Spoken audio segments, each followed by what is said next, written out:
अध्याय 3147 टूटा हुआ हथियार। प्राचीन छवियां। आदिम अंधकार चेतना। एक विशालकाय आकृति स्वर्ग और पृथ्वी के बीच एक टाइटन की तरह खड़ी थी।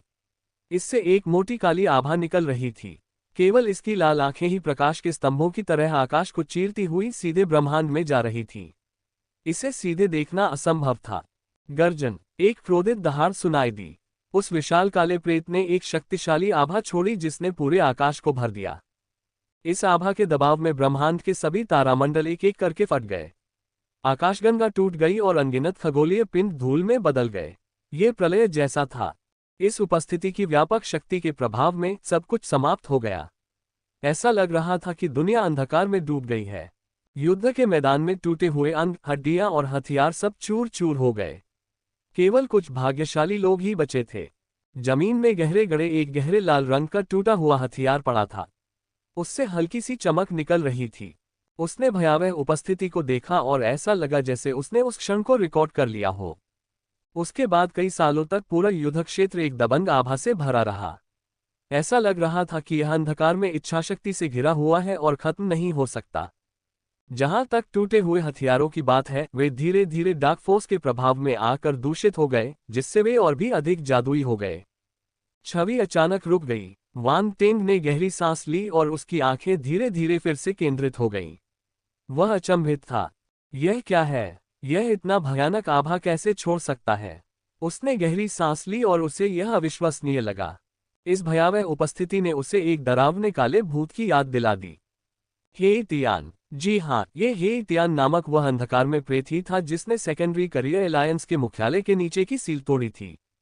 वांग टेंग ने कई शक्तिशाली अंधेरे भूत देखे थे, लेकिन हे तियान ही एकमात्र ऐसा था जिसकी तुलना छवि में भयावह उपस्थिति से की जा सकती थी। यहां तक कि उसने जो शैतान देवता देखे थे, वे भी उसके सामने कुछ नहीं थे। डार्कलैंड वास्तव में छिपे हुए ड्रैगन और छिपे हुए बाघों से भरा है। वांग टेंग गंभीर हो गया। जब उसने सोचा कि हे तियान डार्कलैंड में सबसे शक्तिशाली उपस्थितियों में से एक है, तो उसे अचानक एहसास हुआ कि उसके बराबर कोई और भी है। यह एक बहुत बड़ी उत्तेजना थी। ऐसे शक्तिशाली अंधेरे प्रेतों के सामने क्या प्रकाश बुट के पास जीतने का मौका था?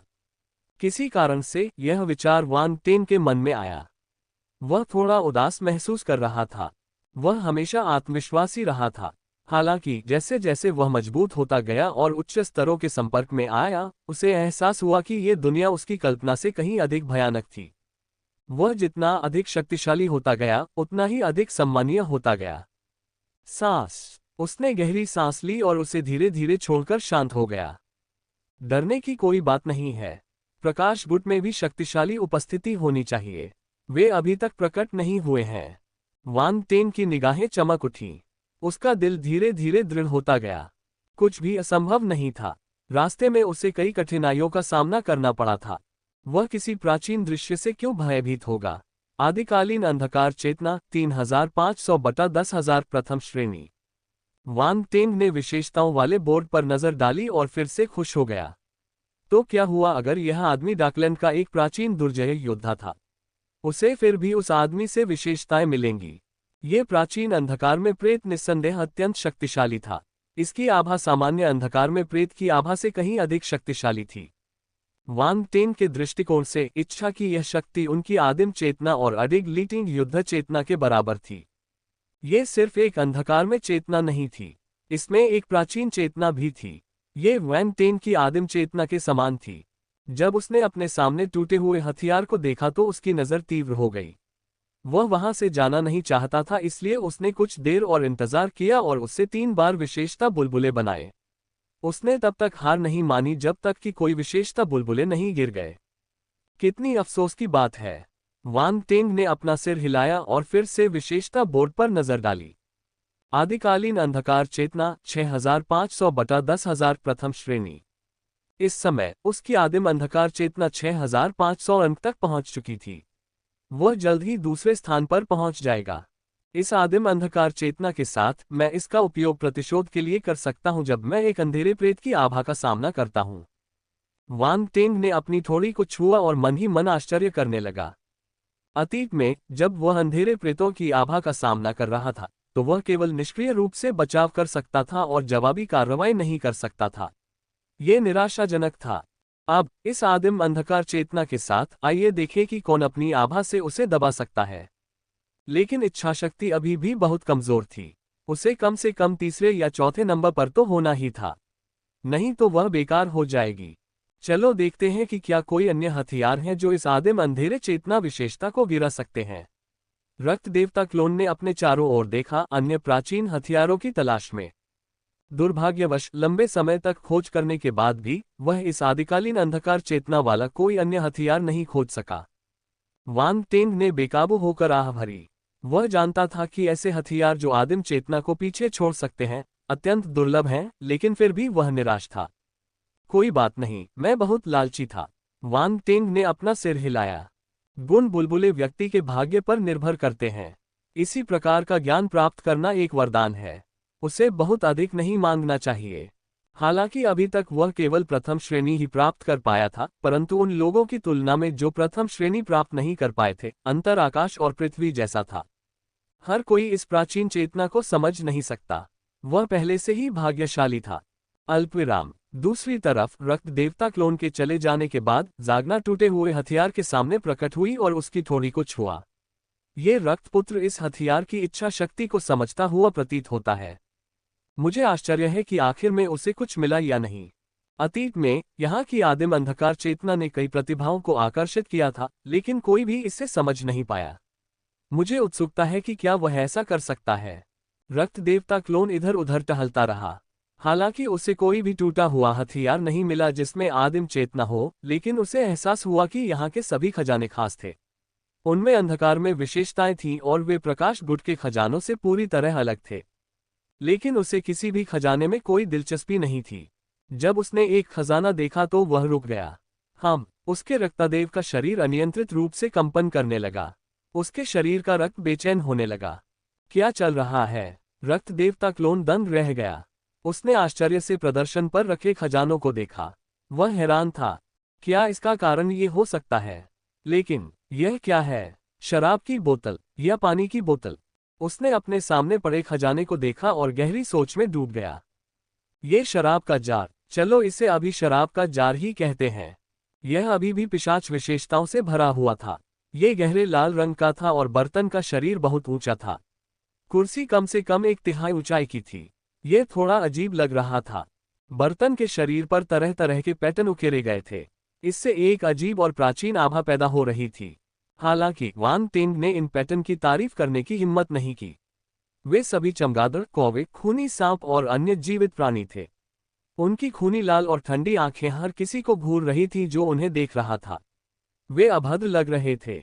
ये पहली बार था जब रक्त देवता क्लोन ने तिजोरी में ऐसा खजाना देखा। शराब के एक जार में ऐसी क्या खास बात थी? इसके अलावा शराब का जार पीछे की तरफ रखा हुआ था। ऐसा लग रहा था जैसे वहां धूल का ढेर लगा हुआ है। कोई भी उस पर ध्यान नहीं दे रहा था। ये चीज रक्त देवता काया को सक्रिय कर सकती है। देवोआ स्पेस में वांग टेंग ने रुचि के साथ अपनी थोड़ी को छुआ। कुछ देर तक जार के सामने खड़े रहने के बाद उन्होंने पुष्टि की कि यह जार ही वह चीज थी जिसने रक्त देवता काया को सक्रिय किया था। उसने रक्त देवता क्लोन से रक्तपुत्र टोकन निकालने और उसके सामने ऊर्जा कवच को निष्क्रिय करने के लिए कहा। वह देखना चाहता था कि इस जार में क्या खास बात है। रक्तपुत्र टोकन के प्रकट होने के साथ ही ऊर्जा कवच खुल गया और एक बुरी, भयानक और प्राचीन आभा फैल गई। ये रक्तसार केतली है। इसे संत स्तर के लोहार ने बनाया है और इसे संत स्तर की कलाकृति माना जा सकता है। हालांकि इसका कार्य, ये शराब का बर्तन, खैर मेरा मतलब है, इस रक्तसार केतली का उपयोग कुछ विशेष ऊर्जा को शुद्ध करने और इसे शुद्ध बनाने के लिए किया जा सकता है। इसके प्रभाव बुरे नहीं हैं। बेशक इसका उपयोग किसी की शक्ति को शुद्ध करने के लिए भी किया जा सकता है। ये किसी की साधना के लिए फायदेमंद है, खासकर कम साधना वाले लोगों के लिए। जागना की आवाज फिर से क्लोन के कान के पास सुनाई दी। ब्लड एसेंस किटल। ब्लड गॉड क्लोन का दिल धड़क उठा।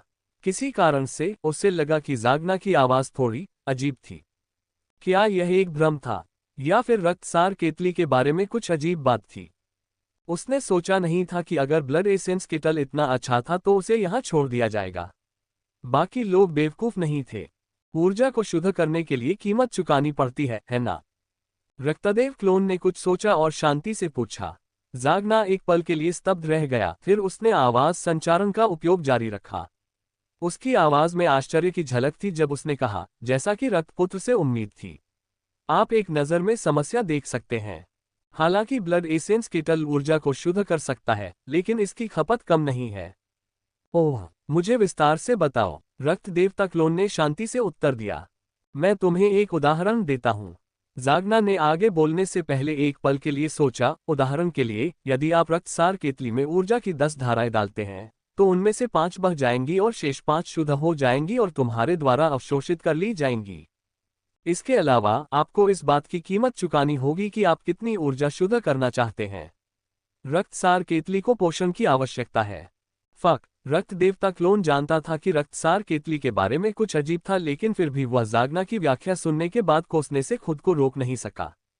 पागल, क्या आपको इतना काला दिल होना जरूरी है? उसने इसमें ऊर्जा की 10 धाराएं डाली और 5 धाराएं चली गईं। यह आधी शक्ति खोने के बराबर था। यहां तक कि एक शैतान टाइटन भी इसका सामना नहीं कर पाएगा, है ना? इसके अलावा इसके लिए प्रावधान करने से उनका क्या तात्पर्य था? क्या ये कोई पूर्वज था? इसे खिलाने की जरूरत थी। मुझे इसे क्या खिलाना चाहिए? रक्त देवता क्लोन ने शिकायत करने की इच्छा को दबाते हुए पूछा। सभी प्रकार के ऊर्जा अयस्क, आध्यात्मिक जड़ी बूटियां इत्यादि। जब तक उनमें प्रचुर मात्रा में ऊर्जा होती है, तब तक उनका उपयोग उसे पोषित करने के लिए किया जा सकता है, जागना ने शांति से कहा। क्या आप इसका आधार देखते हैं? इसका उपयोग चीजों को अवशोषित करने के लिए किया जाता है। रक्त देवता क्लोन ने गहरी सांस ली। उसे समझ नहीं आ रहा था कि अब क्या कहे। ये बात निश्चित रूप से एक घोटाला था। जो कोई भी इसे लेगा उसके साथ धोखा होगा। इस समय उसे मुड़कर चले जाने की इच्छा हुई। इसे किसने जाली बनाया? रक्त देवता क्लोन ने असहाय होकर पूछा। ये हमारी पिशाच जाति के इतिहास में एक प्रसिद्ध संत स्तर के लोहार द्वारा बनाया गया है, जिसे जाफोक के कहा जाता है। यदि आप नाम पर गौर करें तो आपको बहुत सी चीजें मिल सकती हैं। उसे एक बार अपरंपरागत प्रतिभाशाली कहा जाता था। उसके द्वारा बनाई गई वस्तुएं आधी पौराणिक और आधी अजीब हैं। जागना ने लंबे समय तक हिचकिचाहट की। वह अपनी यादों में डूबा हुआ लग रहा था। आधा पौराणिक, आधा अजीब। रक्त देवता क्लोन अवाक रह गया। वान टेन कल्पना नहीं कर सकता था कि किस तरह का लोहार ऐसा कर सकता है। और वह एक संत स्तर का लोहार था। वह जरूर एक अजीब व्यक्ति होगा। एक साथी संत स्तर के लोहार के रूप में वान टेन जानता था कि दिव्य स्तर का हथियार बनाना कितना कठिन था। संत स्तर के हथियार को किसी अजीब चीज में बदल देने की क्षमता भी एक क्षमता थी। अपने सामने रखे रक्तसार केतली को देखकर दुष्प्रभावों को छोड़कर उसका वास्तविक उपयोग प्रभावशाली था। वान टेन को अपने अनुमान पर और भी यकीन हो गया। यह अपरंपरागत प्रतिभाशाली व्यक्ति एक अजीब व्यक्ति था। उस स्थिति में क्या आप रक्तसार केतली चाहते हैं? जागना ने अर्थपूर्ण स्वर में पूछा। रक्त देवता क्लोन चुप था। वह कहना चाहता था कि उसे यह नहीं चाहिए, लेकिन रक्त देवता का शरीर अभी भी बेचैन था। वह असहाय महसूस कर रहा था। इस रक्तसार केतली में ऐसी क्या खास बात थी कि रक्त देवता फिजिक को यह इतनी पसंद आई? हाँ, उसके लिए यह बेचैनी एक प्रकार की लालसा थी। वह रक्त देवता फिजिक की रक्तसार केतली की चाहत को महसूस कर सकता था। ऐसा लग रहा था जैसे उसके शरीर की सभी कोशिकाएं उससे आग्रह कर रही थीं। रक्तसार केतली लेने के लिए मुझे उस संत के बारे में जानने की बहुत उत्सुकता है। उस स्थिति में मैं शोध के लिए ये रक्तसार केतली वापस लाऊंगा। रक्तदेव क्लोन ने गहरी सांस ली और मुस्कुराया। ओह, जागना थोड़ा हैरान हुआ। उसने पूछा, क्या तुम सच में इस पर शैतान टाइटन स्तर के खजाने के लिए अपने मौके का उपयोग करने जा रहे हो? ये सही है। अन्य शैतान टाइटन स्तर के खजाने अब मेरे लिए बेकार हैं। क्यों न मैं मजे के लिए इस रक्तसार केतली के साथ आदान प्रदान करूं? रक्त देवता क्लोन ने शांति से कहा। मजे के लिए? जागना के होठों के कोने फड़क उठे। मुझे उम्मीद है कि तुम्हें अपने फैसले पर पछतावा नहीं होगा। मुझे अपने फैसले पर कभी पछतावा नहीं हुआ। रक्त देवता क्लोन मुस्कुराया। उसने अपना हाथ बढ़ाया और रक्तसार केतली को पकड़ लिया। जब वह रक्तसार केतली के संपर्क में आया तो रक्त देवता का शरीर और भी बेचैन हो गया। क्लोन के शरीर में रक्त तेजी से बहने लगा और उसका दिल तेजी से धड़कने लगा। हालांकि वह शांत रहा और चुपचाप रक्तसार केतली को अपने स्थान पर फेंक दिया। रक्तसार केतली के गायब हो जाने के बाद बेचैनी धीरे धीरे कम हो गई। आज के लिए बस इतना ही। कृपया निकास द्वार खोल दें, रक्त देवता क्लोन ने अपने सामने की जगह से कहा। क्या आप अपने 2 मौकों का उपयोग शैतान सम्राट स्तर के खजाने के लिए नहीं करने जा रहे हैं? जागना बगल में दिखाई दी और पूछा। फिलहाल नहीं, रक्त देवता क्लोन ने उत्तर दिया। ठीक है। जागना ने कंधे उचकाए और हाथ हिलाया। व्यूह चमक उठा और उसके सामने रोशनी का एक दरवाजा दिखाई दिया। आप खजाने की तिजोरी को यहीं से छोड़ सकते हैं। जहां तक तुम्हारी गर्लफ्रेंड की बात है, मैं उसे भी बाहर भेज दूंगा। वह मेरी गर्लफ्रेंड नहीं है। रक्त देवता क्लोन के होठों के कोने फड़क उठे। ऐसा लगता है कि तुम्हारे प्रति उसका रवैया अलग है। जागना ने हंसते हुए कहा, मैंने भी उसके जैसी खूबसूरत महिलाएं नहीं देखी हैं। साथ ही उसका टैलेंट भी बुरा नहीं है, जो एक माँ के लिए बहुत बढ़िया है। ब्लड सन, तुम्हें अवसर का फायदा उठाना चाहिए। इसे मत खोना। रक्त देवता क्लोन अवाक था। उसने यह उम्मीद नहीं की थी कि वॉल्ट मैनेजर इतना गपशप करेगा। भी, आपका क्या मतलब है कि यह एक माँ के लिए बहुत अच्छी बात है? क्या इन पिशाचों में प्रजनन के प्रति कोई विशेष जुनून था? चल दर, वह कुछ भी कहने में बहुत आलसी था। उसने अपना हाथ हिलाया और रोशनी के दरवाजे की ओर चल दिया। रास्ते में उसने अपने आसपास बिखरे हुए विशेषता बुलबुले उठाए। अगर आपको लगता है कि यह रक्तसार केतली बेकार है, तो आप इसे भविष्य में खजाने की तिजोरी में वापस भेज सकते हैं और इसे अन्य खजानों के लिए बदल सकते हैं। हालांकि उस समय आप इसे केवल इस रक्तसार केतली के बराबर के खजाने के लिए ही बदल सकते हैं। जब रक्त देवता क्लोन ने प्रकाश द्वार में कदम रखा तो जागना की आवाज सुनाई दी। वह एक क्षण के लिए रुका और हल्के से सिर हिलाया। फिर बिना किसी हिचकिचाहट के वह रोशनी वाले दरवाजे में घुस गया। ये रक्तपुत्र काफी दिलचस्प है। जागना ने धीरे धीरे लुप्त हो रही रोशनी के दरवाजे की ओर देखा और मुस्कुराए। जब रक्त देवता क्लोन प्रकाश द्वार से बाहर चला गया तो वह पहले से ही महल के प्रवेश द्वार पर था। यूफेलिया लगभग उसी समय प्रवेश द्वार पर प्रकट हुई। ऐसा लग रहा था जैसे उसे जबरदस्ती टेलीपोर्ट कर दिया गया हो। वह अभी भी अचंभित थी और उसके पास प्रतिक्रिया करने का समय नहीं था। क्या तुम्हारा काम हो गया? ऐसा लग रहा था कि उसे इसकी आदत हो गई थी, इसलिए उसने अपना संयम वापस पाया और रक्त देवता क्लोन से पूछा। हाँ, रक्त देवता क्लोन ने सिर हिलाया। उसे अभी भी याद आ रहा था कि जागना ने क्या कहा था। आप इसे रिसाइकल कर सकते हैं। ऐसा लग रहा था कि कई लोगों ने पहले भी ब्लड एसेंस किटल प्राप्त किया था। दुर्भाग्य से उन सभी ने इसे वापस भेज दिया और इसका रहस्य नहीं जान पाए। हालांकि जागना एक बेईमान व्यापारी था। उसे वापस भेजने के बाद वह इसे केवल रक्तसार केतली के बराबर खजाने के लिए बदल सकता था। उस समय कीमत बहुत कम हो जाएगी। रक्तसार केतली की विशिष्टता के आधार पर क्या इसकी तुलना उच्च स्तरीय शैतान सम्राट स्तर के खजाने से की जा सकती है? वैसे भी उन्हें लगा कि यह बहुत ही असंभव है। चलो चलें। रक्त देवता क्लोन ने अपना सिर हिलाया और जाने के लिए मुड़ा। तुम अब खरीदारी करने नहीं जा रहे हो?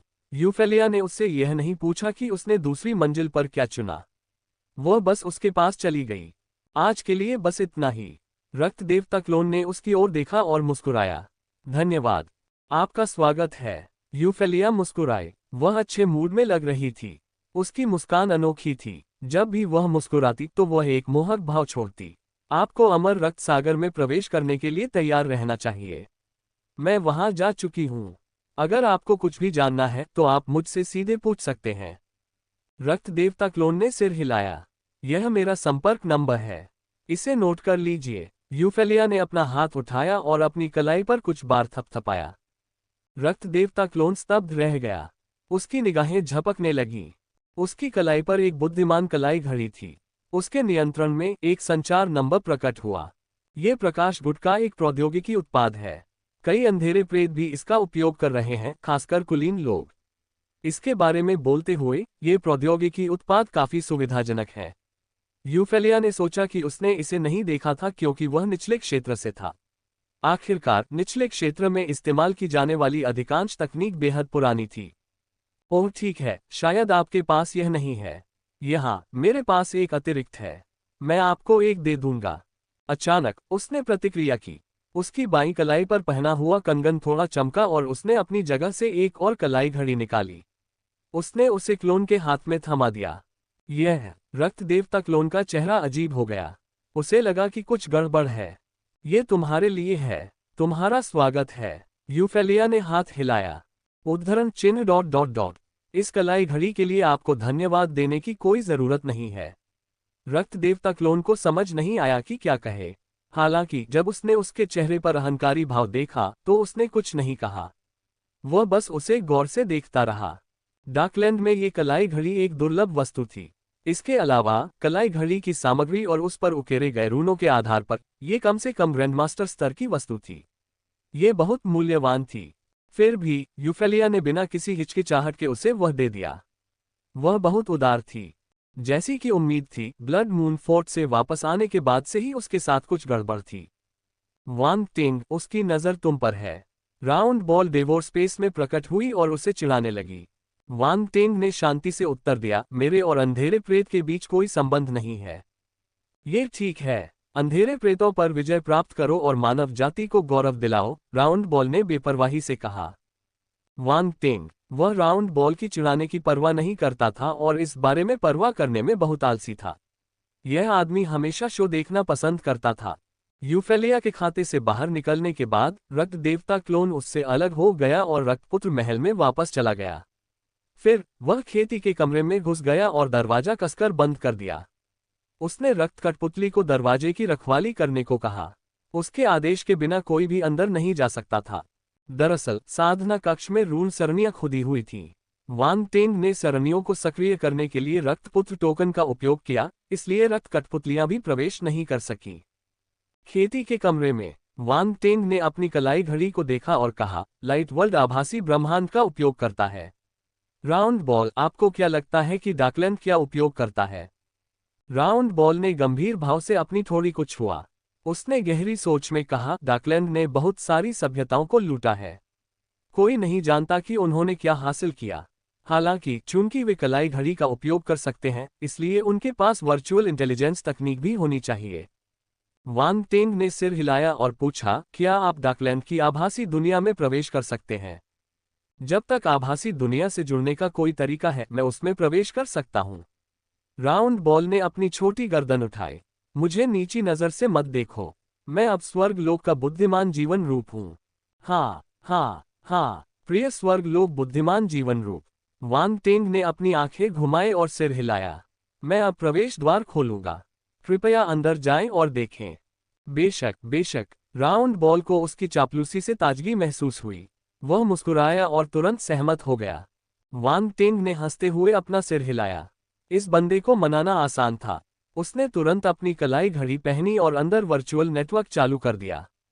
उसने राउंड बॉल से कहा, आगे बढ़ो। ठीक है। राउंड बॉल ने सिर हिलाया। यह प्रकाश की किरण में बदल गया और वहीं गायब हो गया। वांग टिंग ने इस बात की परवाह न करते हुए खजाने की तिजोरी से प्राप्त रक्तसार केतली को बाहर निकाला। उसने उसे अपने सामने रखा और उसका नाप लिया। जैसे ही रक्तसार की केतली प्रकट हुई, उसके शरीर में पुनः बेचैनी उत्पन्न हो गई। उसने राहत की सांस ली। कम से कम उसे सही वस्तु तो मिल गई। चाहे वह कुछ भी हो, ये रक्त देवता के शरीर के लिए उपयोगी था। भले ही वह इसका उपयोग न कर सके और इसे अपने हाथों में सड़ने दे, फिर भी यह इसे खजाने की तिजोरी में अन्य अंधेरे प्रेतों के लिए छोड़ देने से बेहतर था। मुझे दिखाओ कि तुम्हारे पास क्या रहस्य है।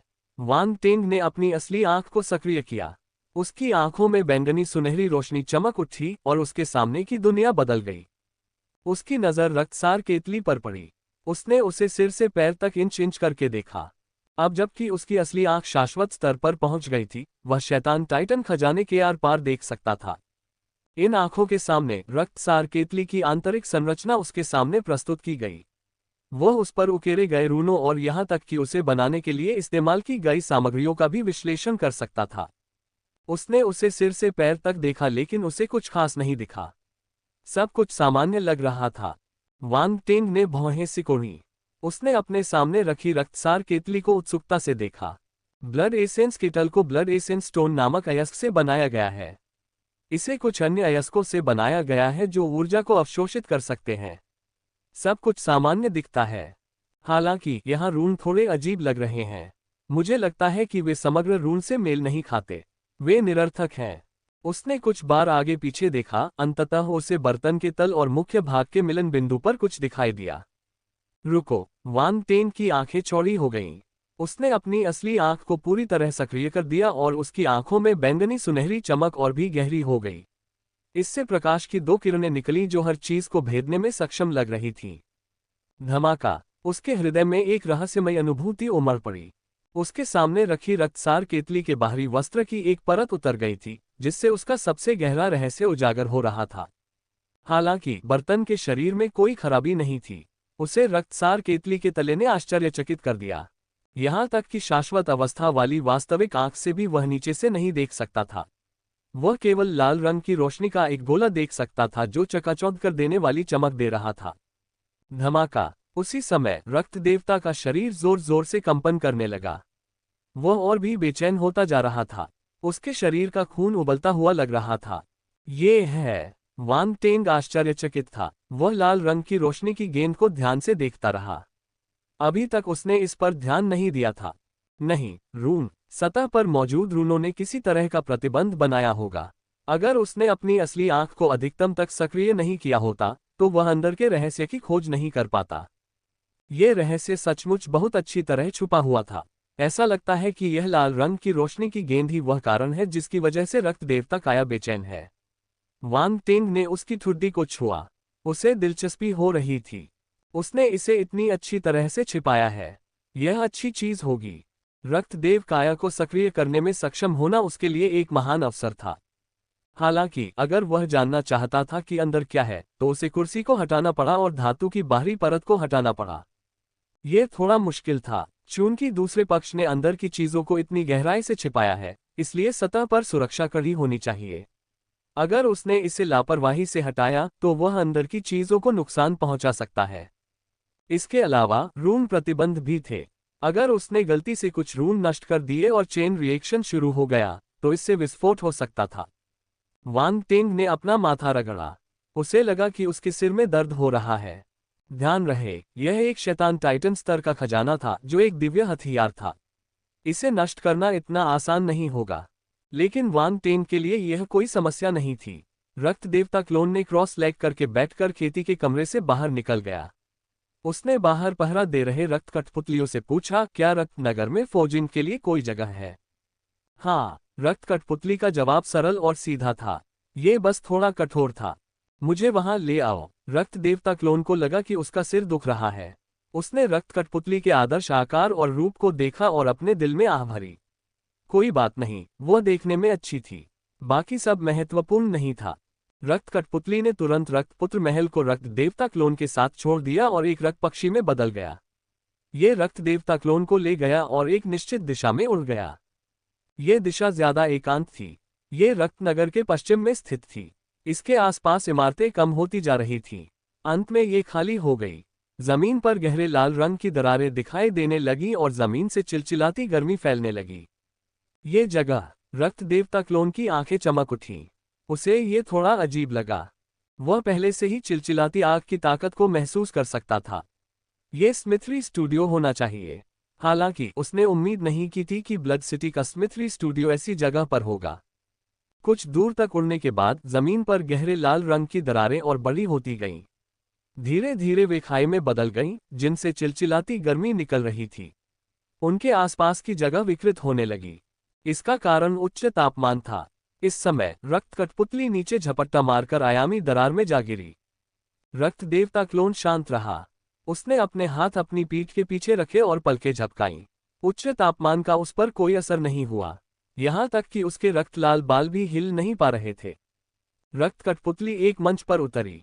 बाहर से कोई भी इसे नहीं देख सकता था, लेकिन आयामी दरार में प्रवेश करने के बाद वे दोनों तरफ पत्थर की दीवारों पर खुदी हुई कई इमारतें देख सकते थे। यह मंच निस्संदेह एक मानव निर्मित स्थल था। उसी समय उसके चारों ओर कई पिशाच अंधेरे प्रेत थे। जब उन्होंने रक्त देवता क्लोन को देखा तो उनके भाव थोड़े बदल गए। रक्तपुत्र, वह यहाँ क्यों है? क्या वह हथियार बनाने के लिए किसी की तलाश कर रहा है? इन पिशाचों ने रक्तदेव क्लोन को तुरंत पहचान लिया तथा उसके यहाँ आने का उद्देश्य समझ लिया। रक्त कठपुतली ने मानव का रूप धारण कर लिया और सभी की ईर्ष्या भरी निगाहों के सामने रक्त देवता क्लोन को पत्थर के मंच से बाहर ले आया। वे एक पत्थर के कमरे में पहुंचे। एक मध्यम दर्जे का शैतान सम्राट कुर्सी पर लेटा हुआ शराब पी रहा था। वह बेहद शांत दिख रहा था। यहाँ का काम अद्भुत था। अगर लोहार और कीमियागर बेहतर लोहारी स्टूडियो या कीमिया कक्ष चाहते थे, तो वे इसे कुछ लाभ देते थे। आमतौर पर इसे कुछ भी करने की जरूरत नहीं होती थी और इससे ज्यादा लाभ मिल सकते थे। यह बाहर जाकर अपनी जान बचाने की लड़ाई से ज्यादा आरामदायक था। वह उन लोगों का सम्मान करता था जो बाहर जाकर लड़ने के लिए तैयार थे। उसे नहीं पता था कि वे क्या सोच रहे थे।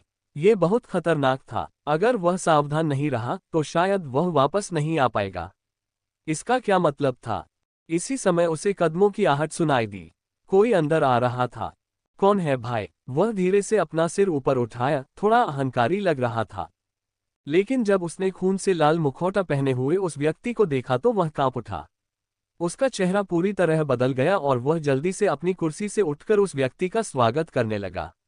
उसके चेहरे पर एक चापलूसी भरा भाव दिखाई दिया। ओह, ये रक्तपुत्र है। मैं आपकी क्या मदद कर सकता हूँ?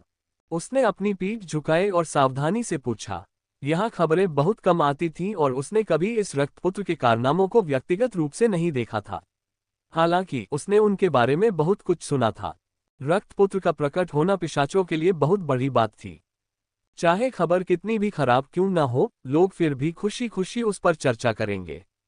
उसने दूसरे पक्ष द्वारा शैतान टाइटन ज़ुकैन को जवाब देने और यहाँ तक कि एक निम्न स्तरीय शैतान सम्राट के रूप में उसके साथ लड़ने की कई कहानियां सुनी थीं। उस समय वे चकित थे। एक निम्न स्तरीय शैतान सम्राट ने एक शैतान टाइटन से बात करने की हिम्मत की। क्या उसकी मृत्यु की इच्छा थी? ये सब कुछ नहीं था। अंत में रक्तपुत्र बिना किसी चोट के बच निकला और उसने शैतान टाइटन को भी कष्ट दिया। यह अकल्पनीय था। इतना ही नहीं, उसने ये भी सुना कि रक्तपुत्र विभिन्न परिवारों के मध्यम स्तर के शैतान सम्राटों के साथ लड़ रहा था। और तो और, वह अकेले ही 9 प्रतिभाओं से लड़ रहा था। अंत में रक्तपुत्र ने 9 प्रतिभाओं को तब तक पीटा जब तक वे जवाबी हमला करने में असमर्थ रहे। उसने उनमें से कुछ को लगभग मार ही डाला। वह बदमाश, यह एक दुर्भावनापूर्ण सितारा था। एक साधारण मध्यम स्तरीय शैतान सम्राट के रूप में उसने दूसरे पक्ष को अपमानित करने की हिम्मत नहीं की। अन्यथा उसे ये भी पता नहीं चलता कि उसकी मृत्यु कैसे हुई।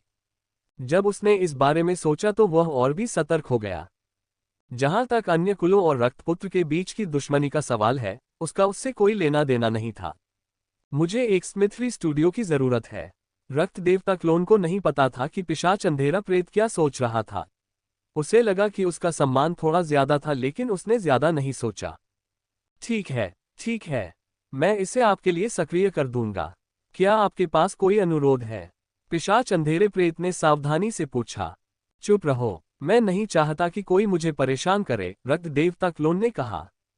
कोई समस्या नहीं, मैं तुम्हारे लिए इसका प्रबंध कर दूंगा। पिशाच काला प्रेत तुरंत सहमत हो गया। उसने तुरंत रक्त देवता क्लोन को पत्थर के कमरे से बाहर निकाला और जमीन में गहरे लंबे पत्थर के रास्ते का अनुसरण किया। रक्तदेव क्लोन ने चुपचाप अपनी आध्यात्मिक गतिशीलता को फैलाते हुए अपने आसपास के वातावरण का अवलोकन किया। ये जगह हर दिशा में फैली हुई थी। रास्ते के दोनों तरफ पत्थर के कमरे थे। पत्थर के दरवाजे कसकर बंद थे। ये लोहारी स्टूडियो और कीमिया कमरा होना चाहिए। जैसा कि अपेक्षित था, विशेषता बुलबुले हैं। भक्षण स्थान में वांग टेन की आंखें चमक उठीं। अपनी आध्यात्मिक गति से प्राप्त जानकारी ने उसे उत्साहित कर दिया। चूंकि वहां एक लोहारी स्टूडियो और एक कीमिया कक्ष था, इसलिए स्वाभाविक रूप से संबंधित विशेषता बुलबुले भी होंगे। वह इस घटना से बहुत परिचित थे। उन्हें लेने के लिए वांग टेंग ने बिना किसी हिचकिचाहट के तुरंत ही विशेषता वाले बुलबुले उठा लिए। स्मिथरीट सन स्तर तारांकन 200। स्मिथरीट सन स्तर तारांकन 150। कीमियात सन स्तर तारांकन 300। कीमियात सन स्तर तारांकन 250। संत स्तर। वांग टेन की आंखें चमक उठीं। ये दोनों गुण संत स्तर के थे। वे उसके लिए बिल्कुल सही थे। सेकेंडरी करियर एलायंस के मुख्यालय में ये दो माध्यमिक पेशे संत स्तर तक पहुंच चुके थे। और क्या वे वांग टेन की कड़ी मेहनत के माध्यम से आगे बढ़े। उसने एक दिव्य हथियार बनाया। वह दूसरे स्तर की संत स्तर की गोली बनाने में कामयाब रहे। ये सभी ऐसे अनुभव थे जिनके कारण वह सफलतापूर्वक संत स्तर तक आगे बढ़ सके। संत स्तर तक पहुंचने के बाद केवल संत स्तर की विशेषताएं ही उसे आगे सुधार करने की अनुमति दे सकती थीं। इस प्रकार भले ही यहाँ कई लोहारी स्टूडियो और कीमिया कमरे थे, लेकिन केवल सीमित संख्या में ही विशेषता बुलबुले थे जो वास्तव में वांग टेन की मदद कर सकते थे। वहां बहुत अधिक संत स्तर के अंधेरे प्रेत नहीं थे। जैसे ही गुण बुलबुले वांग टेन के दिमाग में विलीन हुए, वे अलग अलग ज्ञान में बदल गए। वे रहस्यमय और दिव्य थे। उनकी धातुकर्म और कीमियागिरी की महारत तुरंत बढ़ गई। ये ज्ञान अलग अलग लोहारों और कीमियागरों से प्राप्त हुए थे। उन सभी की सामग्री अलग अलग थी, इसलिए वे वान टेन के लिए अलग अलग लाभ लेकर आए। वहां अनेक ज्ञानोदय हुए, लेकिन वे सभी वान टेन के लिए पोषण थे। वान टेन के लिए यह बहुत अच्छी बात थी। अगर उनका ज्ञान एक जैसा था तो इसे बढ़ाने का कोई मतलब नहीं था। रास्ते में केवल कुछ ही स्मिथरी स्टूडियो और कीमियागर कमरों में विशेषता बुलबुले थे, बाकी खाली थे। बेशक इसका मतलब यह नहीं था कि अंदर कोई नहीं था। अभी भी कई ग्रैंडमास्टर सेकेंडरी प्रोफेशनल थे, लेकिन वे वान टेन को विशेषता बुलबुले प्रदान नहीं कर सकते थे। वान टेन निराश नहीं हुए। उन्होंने विशेषता बोर्ड पर नजर डाली और संतुष्ट महसूस किया।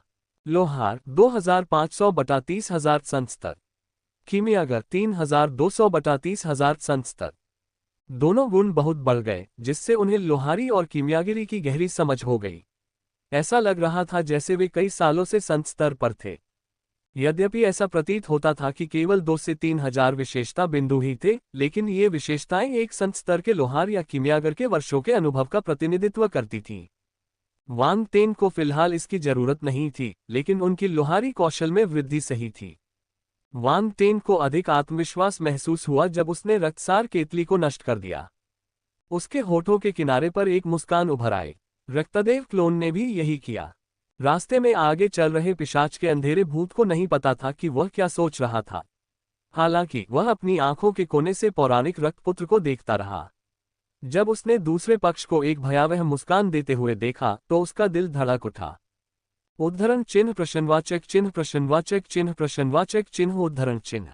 यह मुस्कान बहुत अचानक थी। इस माहौल में ये थोड़ी अजीब सी लग रही थी। उसने इस रक्तपुत्र को अपमानित नहीं किया है ना? क्या उसने अभी कुछ गलत किया? पिशाच के मन में तरह तरह के सवाल उठने लगे। उसके माथे पर ठंडा पसीना टपकने लगा और उसका दिल जोरों से धड़कने लगा। ये रक्तपुत्र बहुत बदनाम था। अगर ऐसा नहीं होता तो वह इतना नहीं सोचता। वह जितना अधिक घबराया हुआ था, उतना ही अधिक सावधान भी हो गया। रक्त देवता क्लोन हैरान था। इस पिशाच के अंधेरे भूत को क्या हो गया था? उसने कुछ नहीं किया है ना? यह आदमी इतना घबराया हुआ क्यों था? यहाँ थे। कुछ देर चलने के बाद पत्थर के कमरे कम होते गए। अंत में पिशाच का काला भूत जो आगे चल रहा था, अचानक रुक गया और सम्मानपूर्वक बोला, रक्तपुत्र, यह अपेक्षाकृत दूरस्थ लोहार स्टूडियो है। आमतौर पर केवल संत स्तर के लोहार ही इसका उपयोग कर सकते हैं। हालांकि अपनी पहचान के साथ आप भी इसका उपयोग कर सकते हैं। यहाँ कोई भी आपको परेशान नहीं करेगा। मुझे आश्चर्य है कि क्या आप संतुष्ट हैं? रक्त देवता क्लोन ने चारों ओर देखा और सिर हिलाया। ये चलेगा। ठीक है, ठीक है। पिशाच अंधेरे प्रेत ने राहत की सांस ली। उसने एक टोकन निकाला और स्मिथरी स्टूडियो का दरवाजा खोला। रक्त देवता क्लोन ने अंदर देखा और भी संतुष्ट हो गया। वह एक नज़र में बता सकता था कि यह स्मिथरी स्टूडियो वास्तव में विशेष रूप से संत स्तर के माध्यमिक पेशेवरों के लिए बनाया गया था। दीवारों पर उकेरे गए रून और अंदर के लोहार के औजार दोनों ही उच्च गुणवत्ता के थे। वे दिव्य हथियार के जन्म के प्रभाव को झेल सकते थे। ये पिशाच जैसा काला साया उसे बेवकूफ नहीं बना रहा था। क्या रक्तपुत्र के पास कोई अन्य आदेश है? पिशाच अंधेरे प्रेत ने पूछा। और कुछ नहीं है, आप पहले जा सकते हैं। ब्लड गॉड क्लोन ने अपनी बात खत्म करने के बाद स्मिथरी स्टूडियो में कदम रखा। एक धमाके के साथ दरवाजा बंद हो गया। पिशाच के काले भूत ने अपने माथे से पसीना पोंछा और जाने के लिए मुड़ा। दूर जाने के बाद वह बुदबुदाने लगा, ये रक्तपुत्र बहुत डरावना है। किसी कारण से मुझे उसके सामने खड़े होने से ही डर लगता है। क्या मैं कुछ देख रहा हूं? वह सिर्फ एक निम्न स्तरीय शैतान सम्राट है। धिक्कार है, लगता है कि अफवाहें सच हैं। उसने अपना सिर हिलाया और चला गया। अब उसकी हिम्मत नहीं हुई कि वह और रुक सके। रक्त देवता क्लोन को पिशाच डाक ऑपरेशन की परवाह नहीं थी। उसके लिए पिशाच डाक ऑपरेशन यहाँ सिर्फ एक कर्मचारी था। उसकी क्षमता औसत थी, इसलिए ध्यान देने लायक कुछ भी नहीं था। लोहारी स्टूडियो में प्रवेश करने के बाद उसने अपने आसपास के वातावरण को देखा और पैरों को मुड़कर बैठ गया। साथ ही उसने अपने आसपास के वातावरण का निरीक्षण करने के लिए अपनी आध्यात्मिक गति को जारी किया। उन्होंने महसूस किया कि यहाँ बहुत अधिक लोहारी स्टूडियो नहीं थे, लेकिन फिर भी कुछ बिखरे हुए स्टूडियो थे। इसका मतलब यह था कि यह जगह असाधारण थी। इसके अलावा वह महसूस कर सकता था कि यहाँ का तापमान उन जगहों की तुलना में बहुत अधिक था जहाँ से वह गुजरा था। ये स्पष्ट रूप से संत स्तर के अंधेरे प्रेत के लिए विशेष रूप से था। बेशक पत्थर के कमरे जहां से उसने अतीत में विशेषता बुलबुले उठाए थे, वे भी संत स्तर के अंधेरे प्रेत के लिए थे। इन पत्थर के कमरों का तापमान अन्य कमरों की तुलना में अधिक था। आप देख सकते हैं कि यहाँ आग समान रूप से नहीं फैली थी, ये हर जगह फैली हुई थी। जब से वह इस स्थान पर आया था, तब से वह इस भूभाग और आग के फैलाव का अवलोकन कर रहा था। अधिकांश लोहारी और कीमियागर स्थलों की तरह उन्होंने गोलियां बनाने और बनाने के लिए पृथ्वी की आग का इस्तेमाल किया। आखिरकार हर किसी के पास दिव्य ज्वाला की मदद नहीं थी। हालांकि यहाँ की धरती की आग थोड़ी अलग लग रही थी। इसमें डार्क फोर्स का एक संकेत था जिसने वांग टेन को और भी अधिक उत्सुक बना दिया। उसके पास केवल अंधेरी ज्वाला थी, उसने कभी कोई अन्य ज्वाला नहीं देखी थी। जब वह पृथ्वी पर था तो उसे एक अंधेरे प्रेत से डार्क फ्लेम प्राप्त हुई थी। अब जब उसने इसके बारे में सोचा तो उसे वह अंधेरी प्रेतात्मा थोड़ी अजीब लगी। वह अंधेरी कक्षा की दिव्य ज्वाला को समझने में कामयाब हो गया। इसके अलावा दूसरा पक्ष संभवतः एक विशेष अग्नि प्रतिभा वाला एक काला प्रेत था। अब तक वांग टेन को उसी जाति का कोई अन्य काला भूत नहीं मिला था। जितना अधिक वह इसके बारे में सोचता उतना ही उसे यह अजीब लगता। सौभाग्य से शैतान भगवान चियान की मृत्यु नहीं हुई, वह अभी भी वांग टेन के छोटे ब्रह्मांड में फंसा हुआ था। हालांकि इतने लंबे समय के बाद वांग टेन इसके अस्तित्व को लगभग भूल ही गया था। आखिर दूसरा पक्ष तो शैतान ही था। उसके लिए वह आदमी तो बस एक छोटा सा जीव था। उसे नहीं पता था कि उस आदमी के और क्या क्या काम है। सौभाग्य से उसे यह बात याद नहीं रही, अन्यथा वह इसे नष्ट कर देता। आछू वांग टेन के छोटे ब्रह्मांड में एक कोने में एक अंधेरी प्रेत जो एक जलती हुई जेल में फंसी हुई थी, अचानक चीखने लगी और बुदबुदाया, मुझे कौन डांट रहा है? बहुत समय हो गया है। क्या अब भी किसी को मेरी याद है? ये दिल को छू लेने वाली बात है। उसे अचानक रोने का मन हुआ। वह लंबे समय से फंसा हुआ था, लेकिन कोई उसे अभी भी याद करता था। भले ही वे उसे डांट रहे थे, लेकिन इससे उसे अपनी मौजूदगी का एहसास फिर से हो रहा था। इस समय वह बहुत कमजोर था। वह पवित्र ज्वाला द्वारा निर्मित कारागार में बंद था। उसे संघर्ष करने का भी मौका नहीं मिला। आह, ये दिन कब खत्म होगा? शैतान भगवान चियान ने जलते हुए पिंजरे के बीच से शून्य को देखा और बेकाबू होकर आह भरी। उसकी आंखें निराशा से भरी हुई थीं। ऐसा लगता है कि वह व्यक्ति और भी मजबूत होता जा रहा है। यह उसके शरीर में आंतरिक ब्रह्मांड होना चाहिए। इसका मतलब है कि वह कम से कम ब्रह्मांड के दायरे में तो है। शैतान भगवान चियान की अभिव्यक्ति बदलती रही। युवा आकृति उसके दिमाग में अनियंत्रित रूप से प्रकट हुई। जब उसने पहली बार बच्चे को देखा तो वह ऐसा व्यक्ति था जिसे बच्चे को देखना था। अगर उसे लंबे समय तक माउंट सेंट द्वारा सताया नहीं गया होता और वह बेहद कमजोर होता, तो वह उस बदमाश को मौत के घाट उतार सकता था। लेकिन वह लड़का पहले से ही उससे बहुत ताकतवर था। मानव जाति का ब्रह्मांडीय क्षेत्र अंधकार में प्रेत के निम्न स्तरीय शैतान सम्राटों के समान ही था। यह एक शैतान सम्राट था। अपनी प्रतिभा के साथ अगर वह फंस न जाए तो उसके लिए शैतान सम्राट बनना मुश्किल नहीं होगा। हालांकि उसे नहीं पता था कि यह ग्रह इतना अजीब है। उन्होंने सोचा कि यह एक अविकसित ग्रह है, लेकिन वास्तविकता उनकी उम्मीद से कहीं अधिक थी। वह व्यक्ति जिसने उसे माउंट सेंट पर सील किया था और वह युवक जिससे उसकी बाद में मुलाकात हुई, दोनों ही असाधारण प्रतिभा वाले थे।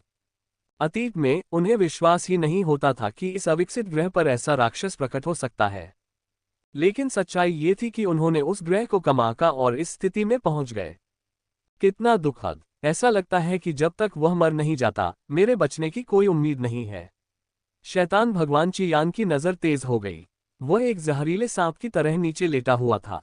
जैसी कि उम्मीद थी, वहां विशेषता बुलबुले हैं। इस समय उनकी आध्यात्मिक गति का उपयोग करके एक और संदेश भेजा गया। इसने वांग टेन के विचारों को वापस खींच लिया। संत स्तर विशेषता बुलबुले, अधिक संत स्तर विशेषता बुलबुले। उन्होंने बिना किसी हिचकिचाहट के तुरंत ही उन सभी विशेष बुलबुले को उठा लिया जो उन्हें महसूस हुए। स्मिथरीट संत स्तर तारांकन 800, स्मिथरीट संत स्तर तारांकन 1000, स्मिथरीट संत स्तर तारांकन 1200, ब्लड पैगोडा फोजिंग स्किल 2500। इस बार पहले से ज्यादा विशेषताएं हैं। वांग टेन दंग रह गया। उसे सुखद आश्चर्य हुआ। अभी अभी उसने जो लोहारी संबंधी गुण प्राप्त किए हैं उनकी कुल संख्या 3000 तक पहुंच गई है।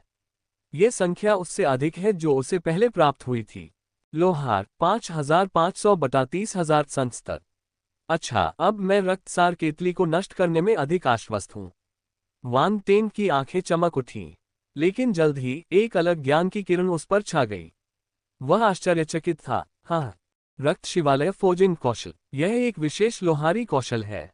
वांग टेन को इस लाभ की उम्मीद नहीं थी। लोहारी कौशल कोई साधारण लोहारी कौशल नहीं था। यह उनके पूर्ववर्तियों द्वारा संक्षेपित एक कौशल था। यह एक नई प्रणाली बन गई थी। ये लोहारी कौशल लोहारों के लिए एक दुर्लभ विरासत थी। सामान्य लोहार इसे समझ नहीं पाते। आमतौर पर केवल वे लोहार जो लंबे समय से लोहारी में डूबे हुए थे, उन्हें लोहारी की गहरी समझ होती थी और उनकी अपनी अनूठी रचना होती थी। यही कारण था कि वे इसे व्यवस्थित रूप से संक्षेप में प्रस्तुत करने और उन विधियों का एक सेट बनाने में सक्षम थे जो उनके लिए थी। ये फोजिंग विधि थी। इस प्रकार की लोहारी पद्धति अत्यंत दुर्लभ थी। सामान्य लोहार इसे प्राप्त करने में सक्षम नहीं थे। रक्त पैगोडा फोजिंग कौशल संत स्तर 2500/5000 नींव। यह एक संत स्तर का लोहार कौशल है। वांग टेन की आंखें चमक उठीं। वह बहुत खुश था। यह एक सुखद आश्चर्य था। वह बस कुछ साधारण संत स्तर की कारीगरी विशेषताएं सीखना चाहता था। उसने कभी किसी कारीगरी कौशल के बारे में नहीं सोचा था। भाग्य, ये सब भाग्य था। सचमुच सुंदर लोग अपने हर काम में भाग्यशाली होते हैं। ये रक्त शिवालय फोजिंग कौशल काफी खास है। यह अंधेरे प्रेत का एक विशेष फोजिंग कौशल है। वांग टेंग ने अपने मन में ज्ञान की जांच की और भी अधिक आश्चर्यचकित महसूस किया। अंधकार क्षेत्र में लोहारी का काम प्रकाश क्षेत्र के लोहारी के काम से भिन्न था। कुछ मायनों में डाकलैंड की कारीगरी और भी अपरंपरागत थी। यह एक नए दृष्टिकोण की तरह महसूस हुआ। इसके अलावा वे अंधकार पक्ष की ओर झुके हुए थे। आखिरकार अंधेरे प्रेत द्वारा इस्तेमाल की गई सभी सामग्रियां अंधेरे तत्व थीं। उन पर उकेरे गए रून भी अंधेरे रून ही थे। इस पहलू में स्वाभाविक रूप से कई मतभेद थे। ठीक है, चलो अब ब्लड एसेंस कीटल को नष्ट कर देते हैं। वांग टेंग ने गहरी सांस ली। ब्लड पैगोडा फोजिंग स्किल के साथ उसे और अधिक आत्मविश्वास महसूस हुआ। उसने तुरंत ब्लड गॉड क्लोन को नियंत्रित किया ताकि वह ब्लड एसेंस कीटल को बाहर निकाल सके और उसे स्मिथिंग टेबल पर रख सके। इस बार वह इसे नष्ट करने के लिए रक्त देवता क्लोन का उपयोग करेगा। ये जगह अंधकार में भूत प्रेतों से भरी हुई थी। वह पूरी कोशिश करता कि वह व्यक्तिगत रूप से प्रकट न हो। धमाका, जैसे ही ब्लड एसेंस कीटल दिखाई दिया, बिना किसी हिचकिचाहट के उसके दूसरे हाथ में डार्क फ्लेम प्रकट हो गई। उसने उसे अपने सामने लहराया और ब्लड एसेंस कीटल को अपने घेरे में ले लिया। चिलचिलाती गर्मी भड़क उठी। उसके नियंत्रण में गर्मी बोतल के निचले हिस्से में इकट्ठा हो गई जहां वह बोतल के शरीर से जुड़ी हुई थी। उसी समय उसकी आध्यात्मिक गतिशीलता बाहर निकलकर नक्काशीदार चाकुओं में बदल गई। उसने उन्हें चौराहे पर ही नष्ट कर दिया। वहां बहुत सारे अतिरिक्त रून थे। वे लोहार द्वारा छोड़े गए तुरुप के पत्ते थे। वांग टेंग उन्हें नष्ट करना चाहता था। रूनों को तोड़ना सबसे कठिन काम था। कोई भी गलती होने पर चेन विस्फोट हो सकता था, इसलिए कोई गलती नहीं हो सकती थी। वांग टेंग की अभिव्यक्ति अत्यंत गंभीर थी। उसने अपनी आध्यात्मिक गति को नियंत्रित किया और रून को थोड़ा थोड़ा करके खोला। उसकी हरकतें एक बलात्कारी की तरह कोमल थी जो किसी सुंदरी के कपड़े उतार रहा हो। उसे डर था कि कहीं वह जाग न जाए। धमाका, एक रून जला, लेकिन ऐसा लगा कि वह मुरझा गया है। यह तुरंत मंद हो गया और धीरे धीरे लुप्त हो गया। आह! वांग टेंग ने हल्की आह भरी। उसके माथे पर ठंडे पसीने की एक परत उभर आई। ये खतरनाक था। पहले रून के साथ लगभग एक समस्या थी। संत स्तर के हथियार के लिए बहुत सारे रून हैं। एक भी गलती पूरे शरीर को प्रभावित कर सकती है। वह और अधिक गंभीर हो गया और दूसरे रन को तोड़ना शुरू कर दिया। इस विखंडन प्रक्रिया में समय धीरे धीरे बीतता गया। दूसरा रून, तीसरा रून। वांग टेंग ने रून्स को नष्ट कर दिया और बर्तन के नीचे से गायब हो गया। कुछ समय बाद जब अंतिम रून समाप्त हो गया तो बर्तन का निचला भाग और बर्तन का शरीर एक कर्कश ध्वनि के साथ अलग हो गए। हाँ, वांग टेंग की आंखों में एक अजीब सी चमक दिखाई दी। उसने रक्त देवता क्लोन से कहा कि वह नीचे की ओर आग की लपटों को ढंक दे और उसे अपने हाथ में ले ले। नीचे का हिस्सा शराब के प्याले जैसा क्यों दिखता है? नीचे का हिस्सा खाली था। ये शराब के प्याले जैसा लग रहा था। लेकिन जल्द ही उसे एक समस्या का एहसास हुआ। वाइन कप मोटा लग रहा था। उस पर धातु की एक मोटी परत चढ़ी हुई थी, जिसकी वजह से वह थोड़ा बड़ा लग रहा था। ये शराब का प्याला हो सकता है। वांग टेंग की आंखें चमक उठी जब उसने अपना अनुमान लगाया। इससे उसकी जिज्ञासा और भी बढ़ गई। उसने सोचा भी नहीं था कि इस बर्तन में शराब का प्याला होगा। इसका क्या फायदा था? विघटन जारी रखो। वांग टेंग ने उत्सुकता से आधार पर लगे रूनों को तोड़ना जारी रखा। बाकी काम और भी ज्यादा थकाऊ था। नीचे के रून एक हद तक ऊर्जा को अवशोषित कर सकते थे, इसलिए वे बेकार नहीं थे। इसलिए ये रून एक पूरे थे। वे जोड़ने वाले रूनों से कई गुना अधिक जटिल थे। मुझे पहले केंद्र रून से इस संरचना को अलग करना चाहिए। वांग टेंग ने अपनी थोड़ी को छुआ और कुछ समय तक उसका अध्ययन किया। अंत में उसे रून का नोड मिल गया। आध्यात्मिक गतिकी उसके माथे से निकलकर उसकी उंगली पर एकत्रित हो गई। यह एक अदृश्य ब्लेड में बदल गई और आधार पर एक निश्चित स्थान पर कट गई। धमाका! आधार में कंपन हुआ और उस पर लगे रून एक साथ चमक उठे। वांग टेंग की नजर तेज थी। उसने नाक से सांस ली और डार्क फ्लेम उसके आध्यात्मिक गतिज नक्काशी चाकू में विलीन हो गई।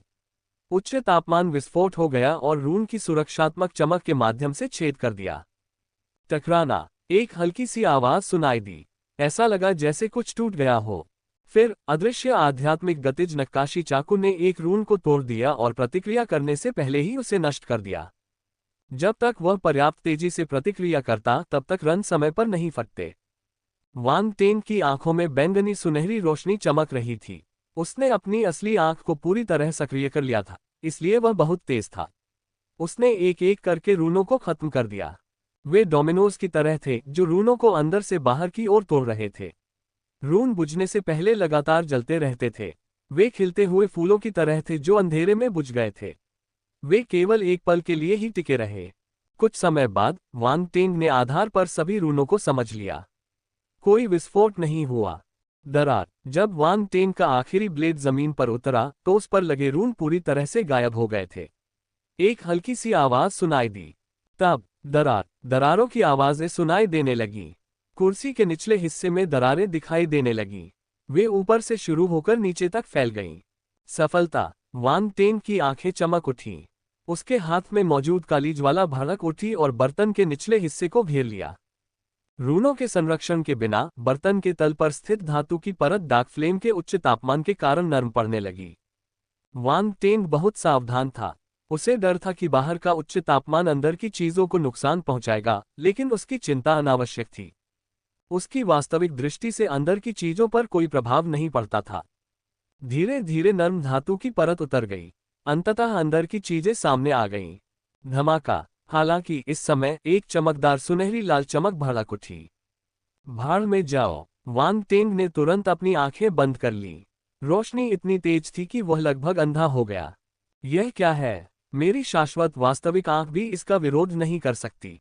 वह अचंभित रह गया। उसे अपनी आंखों में चुभन महसूस हुई और वह एक पल के लिए अपनी आंखें नहीं खोल सका। यदि उसने अपनी वास्तविक आंख को शाश्वत स्तर तक उन्नत नहीं किया होता तो उसकी आंखें गंभीर रूप से घायल हो जाती।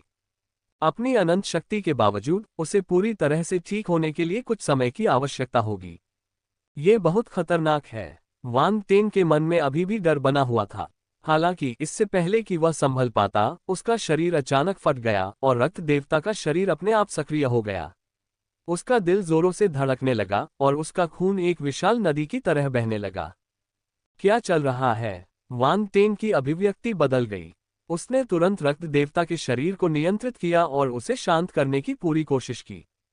सौभाग्य से उसका मुख्य शरीर देवोर स्पेस में था। यदि ऐसा नहीं होता तो वह भी प्रभावित होता। हालांकि चाहे उसने कितनी भी कोशिश की हो, रक्त देवता का शरीर अभी भी बेचैन था। उसके शरीर में एक अवर्णनीय इच्छा फूट पड़ी। धमाका! अगले ही पल, इससे पहले कि वह कुछ प्रतिक्रिया कर पाता, खून की दुर्गंध उसके शरीर से बाहर निकली और उसके सिर के ऊपर रक्त देवता की मूर्ति में एकत्रित हो गई। लेकिन यह अंत नहीं था। रक्त देवता की प्रतिमा बनने के बाद ये तेजी से फैलने लगी और फैलने लगी। धमाका! पूरी धरती हिल रही थी। धरती की आग उमड़ पड़ी और सभी निकास द्वारों से बाहर निकल आए। कुछ तो जमीन की दरारों से फूटकर आसमान में भी जा गिरी। Boom boom boom! सभी लोहारी स्टूडियो और कीमियागर कमरों से विस्फोटों की आवाजें सुनी गईं। आग के विस्फोट के कारण सभी कीमियागर और माध्यमिक करियर अपने प्रयासों को बर्बाद कर चुके थे। उनकी गोलियां और सामान फट गए और स्क्रैप में बदल गए। क्या चल रहा है? क्या हुआ? अचानक धरती की आग क्यों भड़क उठी? आह, मेरी गोलियां! अल्पविराम। कीमिया और लोहारी कक्षों से हताशा भरी आवाजें सुनाई दी। फिर कई आकृतियां बाहर निकल आईं। यह क्या है? रक्त देवता की मूर्ति। जब उन्होंने आसमान में खून की परछाई फैलती देखी तो उन्हें अपने गुस्से की परवाह नहीं रही। वे इस कदर हैरान थे मानो उन्होंने कोई अविश्वसनीय चीज देख ली हो। रक्त देवता की छाया। यहाँ रक्त देवता की छाया क्यों है? उसी समय इस क्षेत्र का प्रभारी पिशाच अंधेरा प्रेत जमीन से उड़ गया। जब उसने आसमान में खून की छाया देखी तो उसकी आंखें चौड़ी हो गईं। उसने कुछ सोचा और तुरंत नीचे देखा। रुको, क्या ये वही है? पिशाच की नजर एक खास दिशा में पड़ी। ये वह लोहारी स्टूडियो था जिसे उसने रक्तपुत्र को सौंपा था। ज़ापुक, क्या हो रहा है? क्या तुम्हें कुछ पता है? बगल में खड़े पिशाच जैसे काले प्रेत ने उसकी बातें सुनी और गुस्से से चिल्लाया। एर्म एर्म। ज़ापुक के माथे पर ठंडा पसीना आ गया। वह चाहता था कि वह खुद को पीट सके। उसने यह बात जोर से क्यों कही? देखो, इन माध्यमिक पेशेवरों से निपटना आसान नहीं था। आमतौर पर उनसे बात करना आसान था क्योंकि वह उन्हें उकसाता नहीं था। उनके हाव भाव देखकर वह जानता था कि वे बुरे मूड में हैं। फिर भी उसने उन्हें उकसाया। ज़ापुक, तुम इस जगह के प्रभारी हो। अब जब कुछ हुआ है तो तुम्हें हमें जवाब देना होगा, एक और पिशाच अंधेरे प्रेत ने ठंडे स्वर में कहा। मैं। ज़ापुक की आंखों में आंसू आ गए। वह तो एक छोटा सा बच्चा था। उसे जिम्मेदारी क्यों उठानी पड़ी? वह जिम्मेदारी नहीं उठा सकता था। क्या हुआ? अगर तुम्हें पता है तो तुम हमें सीधे बता सकते हो। अगर तुम नहीं होते तो हम तुम्हारे लिए मुश्किलें खड़ी नहीं करते। एक और पिशाच अंधेरे प्रेत ने अच्छे पुलिस वाले की भूमिका निभाई और शांति से कहा। वे ज़ापुक को अच्छी तरह समझते थे। वह एक धूर्त आदमी था। अगर वे उस पर थोड़ा दबाव न डालें तो वह उन्हें सच नहीं बताएगा। ठीक है, मैं तुम्हें बताता हूँ। हालांकि ये सिर्फ मेरा अनुमान है। ज़ापुक अब दबाव का सामना नहीं कर सका और फुसफुसाया, क्या आपको नहीं लगता कि रक्त देवता की छाया परिचित लगती है? परिचित? सभी लोग दंग रह गए। फिर उन्होंने प्रतिक्रिया व्यक्त की। रक्तपुत्र। उनके दिमाग में एक नाम आया। आखिरकार उन्होंने कुछ समय पहले ही रक्त देवता की मूर्ति देखी थी। वे इसे कैसे भूल सकते थे? वह अंदर है और बाहर नहीं आया है, ज़ापुक ने आवाज संचारण का उपयोग करते हुए कहा। अरे, मैंने कुछ नहीं कहा। ऐसा मत कहो कि मैंने कहा। किसी को उसकी परवाह नहीं थी। वे आश्चर्यचकित थे। रक्तपुत्र? क्या ये वास्तव में रक्तपुत्र के कारण हुआ था? इस समय रक्त देवता की छाया अभी भी फैल रही थी। ये पहले से ही कुछ 100 मीटर चौड़ी थी, मानो यह जमीन से बढ़ रही हो। उसका आधा शरीर जमीन के नीचे था जबकि दूसरा आधा विशालकाय की तरह आसमान में उठ रहा था। यह आश्चर्यजनक था। सही मायने में इसके विशाल शरीर के कारण यह बताना मुश्किल होगा कि यह कहां से आया है। हालांकि किसी कारण से ज़ापुक को अधिक यकीन था कि यह स्मिथली स्टूडियो से आया था जहां ब्लडसन था। उसी समय लोहारी स्टूडियो में वांग टिंग ने अंततः देखा कि उसके सामने क्या था। शराब का प्याला। ये वास्तव में एक शराब का प्याला था। शराब का प्याला खून के सोने के रंग का था। यह एक चमकदार खून के सोने की चमक देता था और रहस्यमय और अजीब खून के लाल पैटर्न से ढका हुआ था। वे मुड़ते और छटपटाते थे जैसे कि वे जीवित हों, शराब के प्याले से बाहर फैलने की कोशिश कर रहे हों। धमाका। शराब के प्याले से एक प्राचीन, असीम और रक्तिम आभा निकल रही थी। उसमें कुलीनता की झलक थी। ये शराब का प्याला। वांग टेंग ने अपने सामने रखे रक्त सुनहरे शराब के प्याले को गौर से देखा। उसकी निगाहें चमक उठीं और वह चकित रह गया। जैसा कि अपेक्षित था, रक्तसार केतली की सामग्री का उनके रक्तदेव शरीर पर असाधारण प्रभाव पड़ा। उन्होंने यह उम्मीद नहीं की थी कि इसका प्रभाव इतना हिंसक और भयावह होगा। इसने बिना किसी प्रतिक्रिया के उसके रक्त देवता शरीर को विस्फोटित कर दिया। वह अचंभित रह गया। इस समय वांग टेंग को लगा कि रक्त देवता क्लोन का रक्त देवता शरीर पूरी तरह से सक्रिय हो गया है। हालांकि कोई नुकसान नहीं हुआ था, फिर भी वह थोड़ा दुखी महसूस कर रहा था। ये शराब का प्याला क्या है? वह संदेह से भर गया। यह अविश्वसनीय था कि शराब का प्याला रक्त देवता के शरीर में ऐसा परिवर्तन ला सकता है। यहां तक कि उसकी शाश्वत अवस्था वाली असली आंख भी शराब के प्याले के आर पार नहीं देख पा रही थी। चाहे उसने अपनी असली आंख को सक्रिय करने की कितनी भी कोशिश की हो, वह बेकार थी। वह कुछ भी नहीं देख पा रहा था। सबसे महत्वपूर्ण बात यह है कि वह रोशनी से लगभग अंधा हो गया था। उसने आगे जांच करने की हिम्मत नहीं की। अगर वह फिर से अंधा हो गया तो वह इसे संभाल नहीं पाएगा। वांग टेंग ने गहरी सांस ली। वह केवल अस्थायी रूप से हार मान सकता था। जब भविष्य में उसकी आंखें और अधिक शक्तिशाली हो जाएंगी तो वह देखेगा कि यह शराब का प्याला क्या है। हालांकि इससे ये पता चलता है कि यह शराब का प्याला निश्चित रूप से संत के स्तर को पार कर गया था। क्या यह अमर स्तर है? वान टेंग थोड़ा उत्साहित था।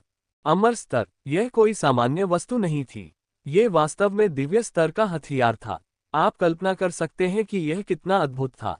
उस समय जब वह सेकेंडरी करियर एलायंस के मुख्यालय में था, उसने शक्तिशाली मार्शल योद्धाओं को लड़ने के लिए दिव्य स्तर के हथियारों का उपयोग करते देखा। उसकी आंखें लाल हो गई थीं। लेकिन उस समय वह जानता था कि उसके वर्तमान चरण के साथ दिव्य स्तर के हथियार बहुत दूर थे। वह उन तक नहीं पहुंच सकता था। वास्तव में उसके लिए एक अर्ध दिव्य हथियार डार्क शैडो तलवार प्राप्त करना पहले से ही एक महान भाग्य था। बाहरी लोग कभी कल्पना भी नहीं कर सकते थे कि उसके पास इतना उच्च श्रेणी का हथियार है। यदि कुछ अमर स्तर के प्राणियों को इस बारे में पता चल जाए तो वे उस पर अपनी नजर डालना चाहेंगे। यह अर्ध दिव्य अस्त्रों का आकर्षण था। आखिरकार एक अर्ध दिव्य हथियार के पास दिव्य स्तर तक आगे बढ़ने का मौका था।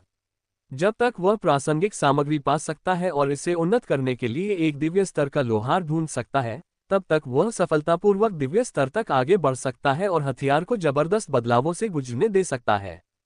इसके अलावा इसकी कीमत एक दिव्य स्तर के हथियार बनाने की कीमत से भी बहुत कम थी। कुछ दिव्य स्तर के लोहारों की दिव्य स्तर के हथियार बनाने की सफलता दर बहुत कम थी। अगर वे अपने जीवनकाल में कुछ दिव्य स्तर के हथियार बना पाते तो ये पहले से ही बुरा नहीं था। इससे पता चला कि अमर स्तर के हथियार कितने दुर्लभ और कीमती थे। अब एक खजाना जो दिव्य स्तर के हथियार जैसा दिख रहा था, वान टेन के सामने प्रकट हुआ था। वह उत्साहित कैसे न हो सकता था। ऐसा लग रहा था जैसे उसने मुफ्त में शराब का प्याला उठा लिया हो। इसके बारे में सोचकर ही अच्छा लगा। मुझे आश्चर्य है कि यह क्या करता है। वान टेंग ने शराब के प्याले को गौर से देखा और मन ही मन आश्चर्य करने लगा। बस मानो उसके विचारों को भांपते हुए उसके सामने रखे रक्त सुनहरे शराब के प्याले में अचानक भिनभिनाने की आवाज आए। उस पर लगे रून हवा में तैरकर रहस्यमय और अजीबोगरीब पैटर्न में एकत्रित हो गए।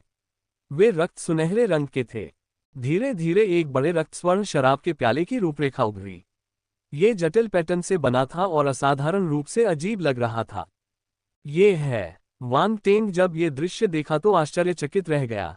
अगले ही पल, इससे पहले कि वह कुछ और सोच पाता, रक्त स्वर्ण शराब का प्याला प्रकाश की किरण में बदल गया और रक्त देवता क्लोन के सिर के ऊपर प्रकट हो गया। धमाका। लगभग उसी समय एक जोरदार विस्फोट हुआ और विशाल रक्त देवता की छाया अचानक हिल गई। क्या चल रहा है? रक्त देवता की छाया चल रही है। देखो, रक्त देवता की छाया अपने हाथों से मुहरे बना रही है। अल्पविराम। बाहर पिशाचों की काली छायाओं ने ये दृश्य देखकर आश्चर्य से अपनी आंखें चौड़ी कर लीं। उनके मुंह से आश्चर्य से चीखें निकल गईं।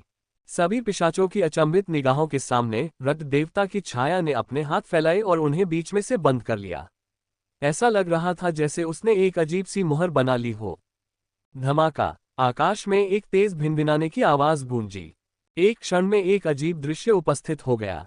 जिस क्षण हाथ बंद हुए और मुहर बनी, रक्त देवता की छाया के हाथों के बीच एक विशाल रक्त स्वर्ण मदिरा प्याले की रूपरेखा प्रकट हुई।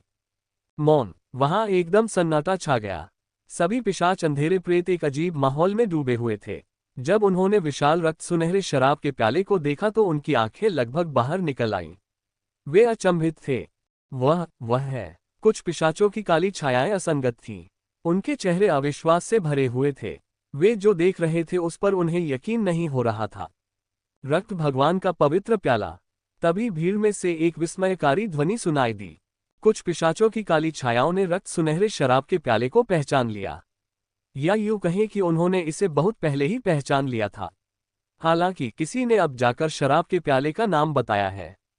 रक्त देवता का पवित्र प्याला। ये पौराणिक दिव्य अस्त्र सभी पिशाचों के सामने अविश्वसनीय तरीके से प्रकट हुआ। वे आश्चर्यचकित क्यों न हुए?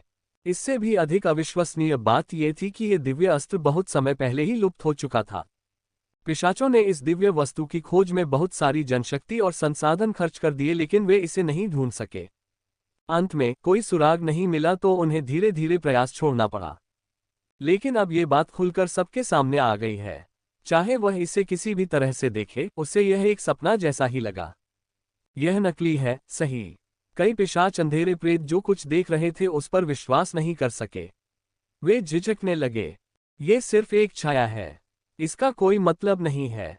मैंने सुना है कि रक्त देवता की छाया दिव्य हथियार की छाया बना सकती है। जब तक आप अपने रक्त देवता के शरीर का स्तर बढ़ाते हैं, तब तक आप और अधिक रक्त देवता दिव्य हथियारों को सक्रिय करने में सक्षम होंगे।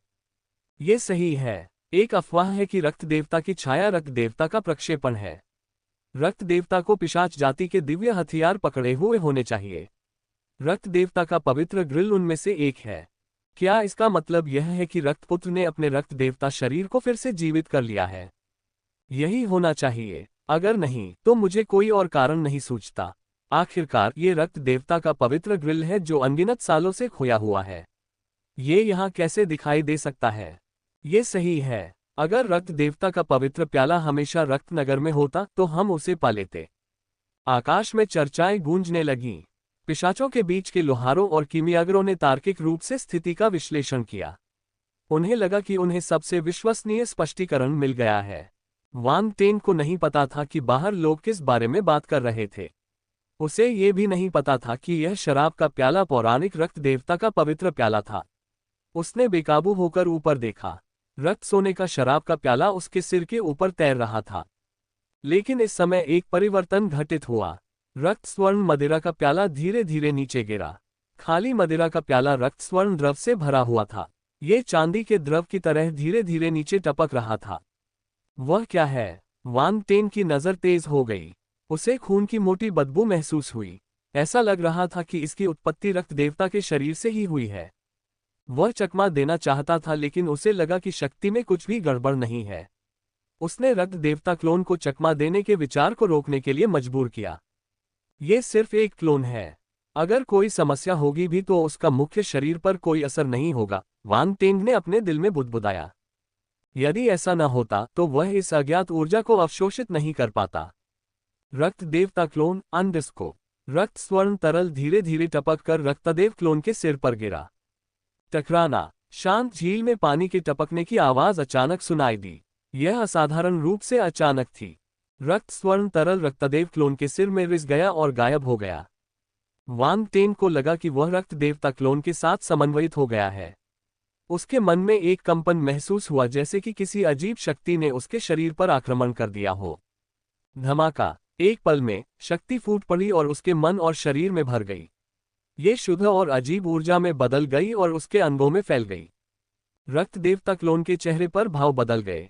उसने अपनी आंखें बंद कर ली और बिना किसी हिचकिचाहट के ऊर्जा को अवशोषित करना शुरू कर दिया। शराब के प्याले में भरा तरल पदार्थ बाहर निकल चुका था। ये फिर से खाली हो गया था, जैसे कि इसमें कभी कोई तरल पदार्थ आया ही न हो। फिर ये धीरे धीरे अपनी खड़ी स्थिति में आ गया और रक्त देवता क्लोन के सिर के ऊपर तैरने लगा, जिससे एक हल्की रक्त स्वर्ण चमक निकल रही थी। हालांकि इस बार रक्त सुनहरी चमक पहले की तरह चमकदार नहीं थी। इसके बजाय यह असाधारण रूप से कोमल लग रही थी। इसने प्रकाश को बिखेर दिया और रक्त देवता क्लोन को घेर लिया। ये कैसा अजीब एहसास है। ऐसा लगता है कि यह ऊर्जा खास तौर पर रक्त देवता के शरीर के लिए इस्तेमाल की जाती है। वान टेन भक्षण स्थान में क्रॉस लेग करके बैठ गया और रक्त देवता के शरीर के माध्यम से अपने शरीर पर ऊर्जा के प्रभावों को महसूस किया। वह चकित था। प्रभाव अद्भुत था। उन्होंने यहां तक महसूस किया कि यह रक्त देवता वेदी द्वारा लाए गए परिवर्तन से भी अधिक जादुई और परिपूर्ण था। ऐसा लग रहा था मानो यह ऊर्जा रक्त देवता वेदी के मूल रक्त से उत्पन्न ऊर्जा से उच्च स्तर की थी। तो शराब के प्याले में जो तरल पदार्थ है वह क्या है? क्या ये किसी तरह का खून है या कुछ और है? वान टेंग अनुमान लगाता रहा, लेकिन उसे समझ नहीं आ रहा था कि शुरुआत कहां से करे। अभी रक्त स्वर्ण द्रव में रक्त की तीव्र दुर्गंध अवश्य थी, लेकिन पिशाच की अधिकांश ऊर्जा में खून की गंध थी। वह कैसे न्याय करेगा? न्याय करने का कोई तरीका नहीं था। एकमात्र बात जिसने उसे आश्वस्त किया वह ये थी कि इस ऊर्जा से कोई नुकसान नहीं होना चाहिए। इसके बजाय ये रक्त देवता क्लोन के रक्त देवता शरीर को रूपांतरित कर रहा था। रक्त देवता का शरीर आगे बढ़ने वाला है। वान टेन की आंखें चमक उठीं। उसने ऊर्जा के प्रभाव को महसूस किया। मुझे उम्मीद नहीं थी कि मेरे ब्लड गॉड फिजिक के दूसरे रैंक पर पहुंचने के कुछ समय बाद ही मुझे ऐसी सफलता मिलेगी। वह बहुत खुश था। अपने रक्त देवता के शरीर को ऊपर उठाना कोई आसान काम नहीं था। दूसरे रैंक तक पहुंचने से पहले उसे बहुत सारे खाली गुण खर्च करने पड़े। अब अप्रत्याशित रूप से एक बड़ा अवसर सामने आया था। इस ऊर्जा की मदद से उसका रक्त देवता शरीर तीसरे रैंक तक आगे बढ़ सकता है। उस समय उसका क्लोन और भी अधिक शक्तिशाली होगा। वांग टेंग जब इस बारे में सोचा तो वह बहुत खुश हुआ। धमाका। रक्त देवता क्लोन का शरीर कांप रहा था, मानो रक्त की लहरें उसके शरीर को धो रही हों। हर कोशिका, हर इंच मांस, हर हड्डी, हर मेरिडियन बदल रहा था। वे मजबूत और अधिक दिव्य होते जा रहे थे। उसके शरीर से खून की एक मोटी बदबू निकली और रक्त देवता की छाया में विलीन हो गई। ये लगातार फैलती रही। धमाका। रक्त देवता की छाया, जो पहले ही कुछ 100 मीटर ऊंची हो चुकी थी, आसमान में ऊपर उठती रही। उसका विशाल शरीर आकाश को चीरकर स्वर्ग और पृथ्वी की बाधाओं से मुक्त होने में सक्षम लग रहा था। उसके शरीर से एक भयावह आभा निकल रही थी और पूरे स्थान को भर रही थी। गल्प। यह आभा इतनी डरावनी क्यों है? सभी पिशाच अंधेरे प्रेत रक्त देवता की प्रतिमा को आश्चर्य से देख रहे थे। वे बेकाबू होकर अपनी लार निगल रहे थे। वे अचंभित थे। ज्यादातर पिशाच अंधेरे प्रेत ग्रैंड मास्टर स्तर के थे। वे रक्त देवता की छाया के आगे झुकने की इच्छा से खुद को रोक नहीं पाए। यहां तक कि कुछ संत स्तर के अंधेरे प्रेत भी रक्त देवता की छाया को देखकर गंभीर हो गए। उनके शरीर में खून दबा हुआ लग रहा था और उन्हें दमन की तीव्र भावना महसूस हुई। रक्त देवता का शरीर वास्तव में मजबूत हो रहा है। अगर यह वास्तव में रक्तपुत्र है तो उसके रक्त देवता के शरीर में परिवर्तन हो सकता है। क्या हो रहा है? ये किमियागरों के लिए एक जगह है। रक्तपुत्र यहाँ क्यों रूपांतरित हो रहा है? ये सही है। यहाँ ऐसा कुछ भी नहीं होना चाहिए जो रक्त देवता के शरीर को विकसित होने दे सके। ये पृथ्वी की आग नहीं हो सकती है न? अल्पविराम। पिशाचों की काली आत्माएं भ्रमित थीं। वे अनुमान नहीं लगा पा रहे थे कि क्या हो रहा है। वे लोहारी स्टूडियो में जाली बनाने का काम करते थे और किमियागर स्टूडियो में गोलियां बनाते थे। उन्हें ऐसी अप्रत्याशित आपदा का सामना क्यों करना पड़ा? वे बहुत बदकिस्मत थे। इस समय रक्त देवता की छाया अभी भी बढ़ रही थी। उसके हाथों में रक्त देवता का पवित्र ग्रिल भी बड़ा हो रहा था। ऐसा लग रहा था कि यह रक्त देवता की छाया के साथ तालमेल बिठा रहा है। धीरे धीरे आकाश शांत हो गया। उनके आसपास मौजूद पिशाचों की काली छायाएं धीरे धीरे अपनी आवाज खो बैठी। वे अचंभित थे। रक्त देवता की छाया से निकलने वाली आभा ने सभी पिशाचों की काली छायाओं को घुटन महसूस कराई। ये रक्तवंशीय दमन था। कुछ पिशाच अंधेरे प्रेत के पास असाधारण रक्त शक्ति थी, लेकिन फिर भी वे रक्त देवता की छाया के सामने नुकसान में थे। प्राचीन, विशाल, रक्तरंजित और महान आभा के कारण अनेक पिशाच रूपी अंधेरे प्रेत अपना सिर नीचे झुका लेते थे। वे रक्त देवता की छाया के सामने अपना अहंकार कायम नहीं रख सके। ये वांग टेन के रक्त देवता क्लोन के लिए सम्मान नहीं था। ये रक्त देवता की छाया के लिए सम्मान था। रक्त देवता की छाया रक्त देवता का प्रक्षेपण थी। वह मानव संसार में रक्त देवता का प्रतिनिधि था। प्रत्येक पिशाच को इसके प्रति पर्याप्त सम्मान बनाए रखना चाहिए। अचानक आसमान में 10 से ज्यादा शक्तिशाली आभाएं प्रकट हुईं। वे अचानक प्रकट हुईं और शून्य में छिप गईं। पहले तो किसी ने उनकी मौजूदगी पर ध्यान नहीं दिया। शैतान टाइटन। हालांकि कुछ संत स्तर के पिशाच अंधेरे प्रेत अभी भी कुछ महसूस करते थे और शून्य में देखते थे। अंतरिक्ष में थोड़ा उतार चढ़ाव हुआ और आसमान में खून के धुंध में लिपटी आकृतियां दिखाई दी। उन्होंने संत स्तर की मौजूदगी पर सिर हिलाया। एक निश्चित सीमा तक संत स्तर का प्राणी शैतान के बराबर था। इस प्रकार यहां तक कि शैतान टाइटन स्तर के अंधेरे प्रेत भी उसे कुछ सम्मान देंगे। लेकिन जल्द ही शैतानों की नजर रक्त देवता की छाया पर पड़ गई। उनके पास किसी और चीज की परवाह करने का समय नहीं था। उनकी निगाहें बेहद गंभीर थीं जब उन्होंने रक्त देवता की छाया को स्कैन किया और अंत में रक्त देवता के पवित्र ग्रिल पर जाकर रुके। उनकी निगाहें टिमटिमा रही थीं। ये वास्तव में रक्त देवता का पवित्र प्याला है। रक्त देवता का पवित्र ग्रिल रक्त देवता की छाया पर क्यों दिखाई दिया? पिछली बार जब मैंने इसे सक्रिय किया था तो ये दिखाई नहीं दिया था। क्या ये रक्त देवता के शरीर के परिवर्तन के कारण हो सकता है? लेकिन रक्त देवता काया में परिवर्तन क्यों हुआ? यह मत भूलिए कि उसने कुछ समय पहले ही रक्त देवता काया प्राप्त की थी। अब वह एक और परिवर्तन से गुजर रहा है। सभी शैतानी राक्षसी प्रेत चुप हो गए। उनकी निगाहें टिमटिमाने लगीं। उन्हें लगा कि कुछ गड़बड़ है। रक्त देवता क्लोन को परिवर्तन के कुछ समय बाद ही रक्त देवता काया प्राप्त हुई। फिर भी इसमें एक और परिवर्तन हुआ। ये प्रतिभा थोड़ी बहुत राक्षसी थी। ये सामान्य ज्ञान के विरुद्ध था। शैतानों को भी यह बात अविश्वसनीय लगी, इसीलिए वे बहुत ज्यादा सोच रहे थे। ये रक्तपुत्र नहीं जानता कि कब रुकना है। एक शैतानी काली छाया ने अपना सिर अनियंत्रित रूप से हिलाया। क्या इससे ये साबित नहीं होता कि वह कोई साधारण व्यक्ति नहीं है? एक अन्य शैतान ने उसकी ओर देखा और मुस्कुराया। हा हा हा, जू यंग सही कह रही है। हमारा रक्तपुत्र कोई साधारण व्यक्ति नहीं होना चाहिए। एक और शैतान टाइटन डार्क प्रेत हंसा। इसका मतलब है कि उसे हमारा रक्तपुत्र बनने का अधिकार है। मैं इस बात को लेकर और अधिक उत्सुक हो रहा हूं कि वह अन्य जातियों के मुकाबले कितना प्रसिद्ध होगा। युद्ध शुरू होने वाला है। सभी जातियां अपनी प्रतिभाएं उस दुनिया में भेजेंगी। हमारी पिशाच जाति को हमारे नेता के रूप में एक प्रतिभाशाली व्यक्ति होना चाहिए। क्या रक्तपुत्र हमारी जाति का नेता नहीं है? ये सही है। हमारी पिशाच जाति के लिए ऐसी शानदार प्रतिभा होना दुर्लभ है। इस बार हमें अन्य अंधेरे भूतों के सामने चमकना होगा। शैतान टाइटन जिसने कहा था कि रक्त देवता क्लोन बेचैन था, वह गंभीर हो गया। वह वेनस्टोन कबीले का शैतान टाइटन था। शैतान टाइटन ज़ूकैन को सजा मिलने के बाद उसने शैतान टाइटन ज़ूकैन का पद संभाला और वेनस्टोन कबीले का शैतान टाइटन बन गया। इसलिए रक्त देवता क्लोन के बारे में उनकी धारणा अच्छी नहीं थी। हालांकि उसने यह उम्मीद नहीं की थी कि जू जुए के बारे में कुछ बुरा कहने के बाद इतने सारे शैतान उससे खंडन करेंगे। यद्यपि उनका स्वर शांत था, फिर भी कोई भी बता सकता था कि सभी शैतान क्षुज्यू के पक्ष में थे। केवल वे कबीले जो रक्त संबंधों में एक दूसरे के साथ नहीं मिलते थे, वे ही अजीब स्थिति में थे। खास तौर पर आज जो प्रतिभाएं उन्होंने भेजी थीं, वे सभी जू जू के हाथों हार गईं। वेनस्टोन परिवार नुकसान में था। जू जू की प्रतिभा और क्षमता एक बार फिर उनकी उम्मीदों से बढ़कर रही। 9 महान प्रतिभाओं के संयुक्त प्रयासों से सभी मध्यम श्रेणी के शैतान सम्राट बने जो जू जू से एक स्तर ऊपर थे। फिर भी वे अभी भी उसके मुकाबले में नहीं थे। दूसरा पक्ष सिर्फ एक निम्न स्तरीय शैतान सम्राट था। फिर भी वह पहले से ही इतना शक्तिशाली था। उन्हें भी यह स्वीकार करना पड़ा कि उसे रक्तपुत्र होने का अधिकार था। अगर आप पिशाचों के नेता बनना चाहते हैं तो आपको इस पीढ़ी की सभी प्रतिभाओं को दबाना होगा, वेनस्टोन कबीले के शैतान टाइटन ने कहा। ज़ूशा, जब तक तुम ताबूत को नहीं देख लोगी तब तक तुम आंसू नहीं बहाओगी। शैतान टाइटन की निगाहें ठंडी हो गईं जब उसने देखा कि वांग टिंग अब छिप नहीं रहा था। जू यंग, क्या हम एक और शर्त लगाएं? शैतान टाइटन जू शा ने पूछा। शर्त? हम किस बात पर शर्त लगा रहे हैं? शैतान टाइटन ने अपनी भौहें उठाईं और शांति से पूछा। उसे थोड़ी दिलचस्पी थी। हम रक्त देवता वेदी पर दांव लगाएंगे। मेरी जाति की प्रतिभा फिर से रक्तपुत्र के साथ लड़ेगी। अगर मेरी जाति की प्रतिभा जीत जाती है तो आपको रक्त देवता वेदी को सौंपना होगा।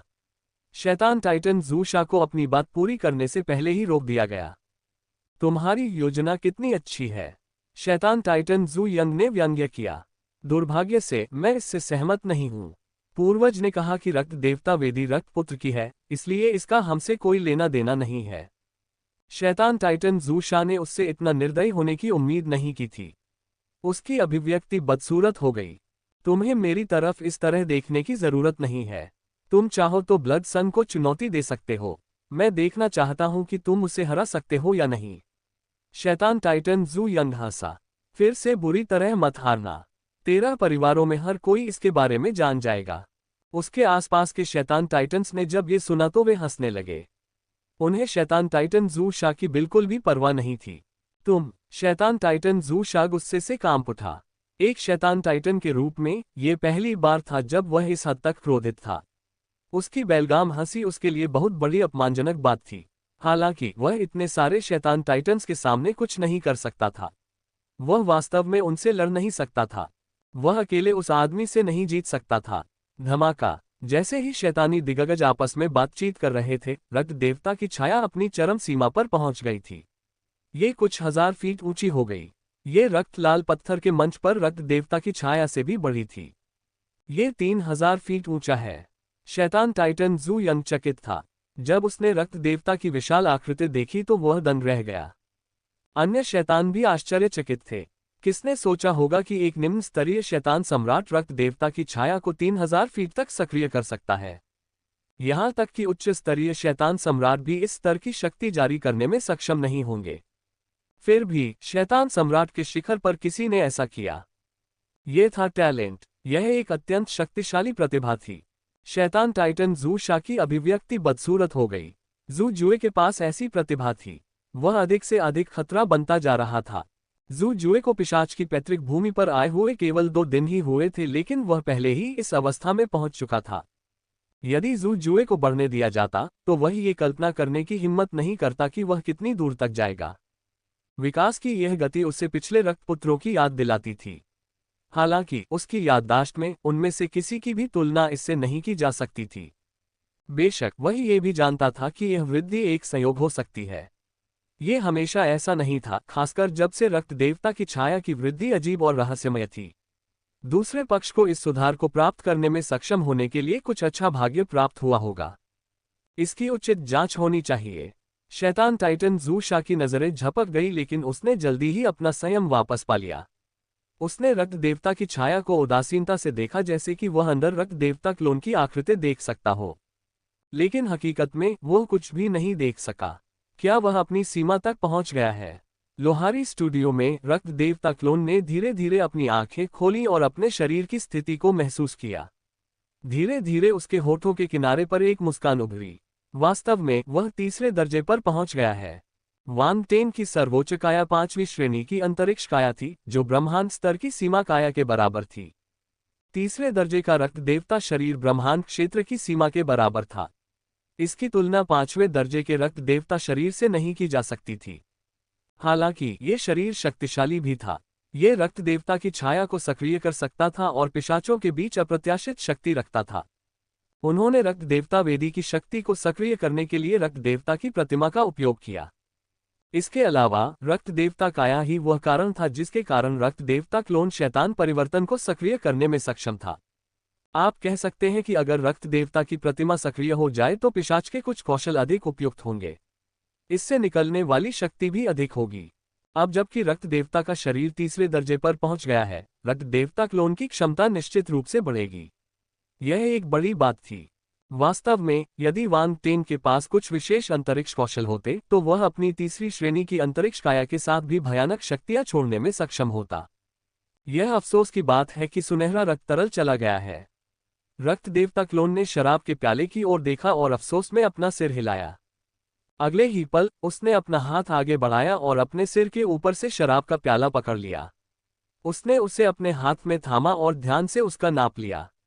सुनहरे रक्त के तरल पदार्थ की उपस्थिति ने उसे अभी भी हैरान कर दिया। उसे आश्चर्य हुआ कि क्या हो रहा है। ये बहुत अच्छा होगा यदि स्वर्ण रक्त द्रव को पुनर्जीवित किया जा सके।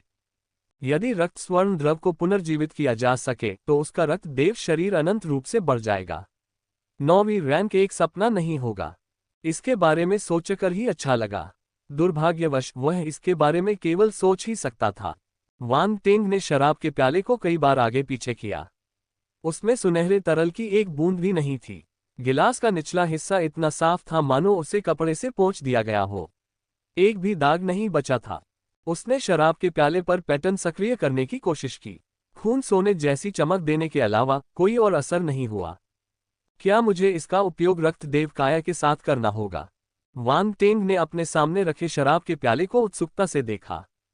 फिर उसने क्लोन के सिर के ऊपर रक्त देवता की विशाल छाया पर नजर डाली। अचानक उसके मुंह से एक हल्की सी चीख निकली। रक्त देवता की छाया में कुछ विशेषता बुलबुले तैर रहे थे। वे रक्त देवता की छाया के समान रंग के थे, इसलिए उसने उन पर ध्यान नहीं दिया। उन्हें लेने के लिए वान टेंग ने बिना किसी हिचकिचाहट के अपनी आध्यात्मिक गति को जारी किया और विशेषता बुलबुले को उठा लिया। रक्त भगवान का पवित्र कंघी बनाने वाले की रीति 2000। रक्त भगवान का पवित्र प्याला 1500। रक्त भगवान का पवित्र प्याला 1800। अल्पविराम। रक्त देवता का पवित्र प्याला। वान टेंग की आंखें चमक उठीं। वह आश्चर्यचकित था। जब वह गुण बुलबुले को अवशोषित कर रहा था तो उसके मन में एक अजीब ज्ञान प्रकट हुआ। उसी समय एक छवि प्रकट हुई। यह एक विशाल रक्त लाल समुद्र था जिसका कोई अंत नहीं दिख रहा था। यह समुद्र बहुत ही विचित्र था। ऐसा लग रहा था जैसे ये ब्रह्मांड में प्रजनन कर रहा हो। इसके ऊपर अलग अलग आकार और आकृति के खगोलीय पिंड भी तैर रहे थे जो रक्त के समुद्र के चारों ओर चक्कर लगा रहे थे। तारे, ग्रह, महाविशाल तारे, नीहारिकाएं और यहां तक कि आकाशगंगा भी। हर खगोलीय पिंड अस्तित्व में था। यह एक छोटे ब्रह्मांड की तरह था। हालांकि इन खगोलीय पिंडों से खूनी आभा निकल रही थी। वे ब्रह्मांड में सामान्य खगोलीय पिंडों से अलग थे। ऐसा लग रहा था जैसे यहाँ सब कुछ खून से बना है। यह एक अजीब नजारा था। खून के समुद्र में और कुछ नहीं था, केवल अंतहीन लाल खून और खून में पल रहे अजीबोगरीब जीव थे। ये जीव जंतु भले ही जानवरों के रूप में थे, लेकिन वे खून से बने थे। वे खून के समुद्र में विलीन हो सकते थे और उसमें खुशी से खेल सकते थे। इस दृश्य में रक्त सागर के ऊपर तारे दिन प्रतिदिन घूम रहे थे। ऐसा लग रहा था जैसे सूरज और चांद बदल गए हों। बहुत समय बीत चुका था। एक दिन अचानक रक्त का समुद्र फट गया और रक्त लाल लहरें आसमान में हजारों फीट ऊपर उठ गईं। खून के समुद्र के ऊपर एक भयानक खूनी धुंध दिखाई दी। यह इकट्ठा होकर धीरे धीरे एक विशाल रक्त लाल भंवर बन गया। रक्त सागर में असंख्य जीव जंतु सतर्क हो गए और भाग गए। हालांकि कुछ जीव ऐसे भी थे जो समय रहते बच नहीं पाए और खून से लाल भंवर में समा गए। वे चीखने से पहले ही गायब हो गए और भंवर में विलीन हो गए। अचानक रक्त लाल भंवर से एक विशाल हाथ निकला और बिना रुके रक्त के समुद्र में विलीन हो गया। यह तो बस एक झलक थी, लेकिन यह आश्चर्यजनक था। वह विशाल हाथ कैसा था? ये किसी देवता के हाथ जैसा था, अजीब किंतु पवित्र। हाथों पर आंखें लगी हुई थीं, जो एक अजीब सी चमक दे रही थीं। उन्हें सीधे देखना असंभव था। यदि यह चित्र में नहीं होता तो वांग टेंग हाथ को नहीं देख पाते। नहीं, इस दृश्य में भी जब वांग टेंग ने विशाल हाथ को देखा तो उसके दिल में एक मजबूत उत्तेजना महसूस हुई। साथ ही नेत्रगोलक को दैवीय आकृतियां ढंकी हुई थीं। वे स्वर्ग और पृथ्वी की आकृतियां जैसी थीं, जो अकल्पनीय शक्ति का उत्सर्जन कर रही थीं। ये हाथ बहुत ही भयानक और असामान्य था। वांग टेंग ने अपने पूरे जीवन में ऐसा कुछ कभी नहीं देखा था। भले ही यह हे तियान ही था जिसने सेकेंडरी करियर एलायंस के मुख्यालय की सील तोड़ी थी, उसकी तुलना इस हाथ के मालिक से नहीं की जा सकती। यह प्राणी स्वर्ग और पृथ्वी से उत्पन्न एक देवता की तरह था। यह ब्रह्मांड और दुनिया के साथ एक था। यह ब्रह्मांड और दुनिया का हिस्सा था। यह अनुभूति अभूतपूर्व थी। धमाका! जब विशाल हाथ रक्त के समुद्र में पहुंचा तो पूरा रक्त समुद्र मंथन करने लगा। असंख्य बुलबुले उठे और रक्त समुद्र का तापमान बढ़ गया। कोई नहीं जानता था कि क्या हुआ। जब विशाल हाथ खून के समुद्र से बाहर निकला तो उसकी हथेली में शराब का प्याला दिखाई दिया। ये रक्त स्वर्ण मदिरा का प्याला था। शराब का प्याला हथेली के ऊपर चुपचाप तैर रहा था, जिससे हल्की रक्त सुनहरी चमक निकल रही थी। हथेलियों के बीच से बड़ी मात्रा में रक्त झरने की तरह बह रहा था। धमाका! वांग टेंग को अपने मन में बहुत तेज कंपन महसूस हुआ। वह छवि से मुक्त हो गया और उसे लगा जैसे किसी ने उसके सिर पर थप्पड़ मारा हो। उसका सिर जोर से हिल रहा था और उसे हल्का दर्द महसूस हो रहा था। हे भगवान, बहुत दर्द हो रहा है। वांग टेंग ने अपना सिर ढक लिया। उसे उम्मीद नहीं थी कि यह ज्ञान उसे इतना प्रभावित करेगा।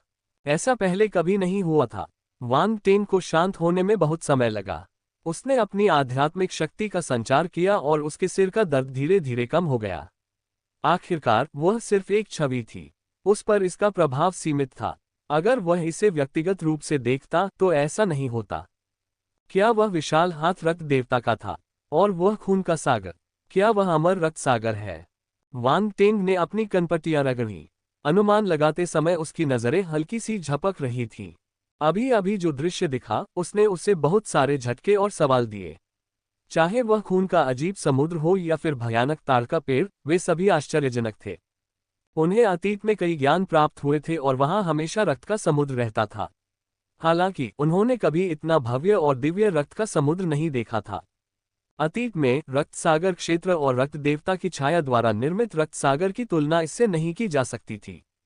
खून के वे समुद्र सिर्फ खून के समुद्र थे।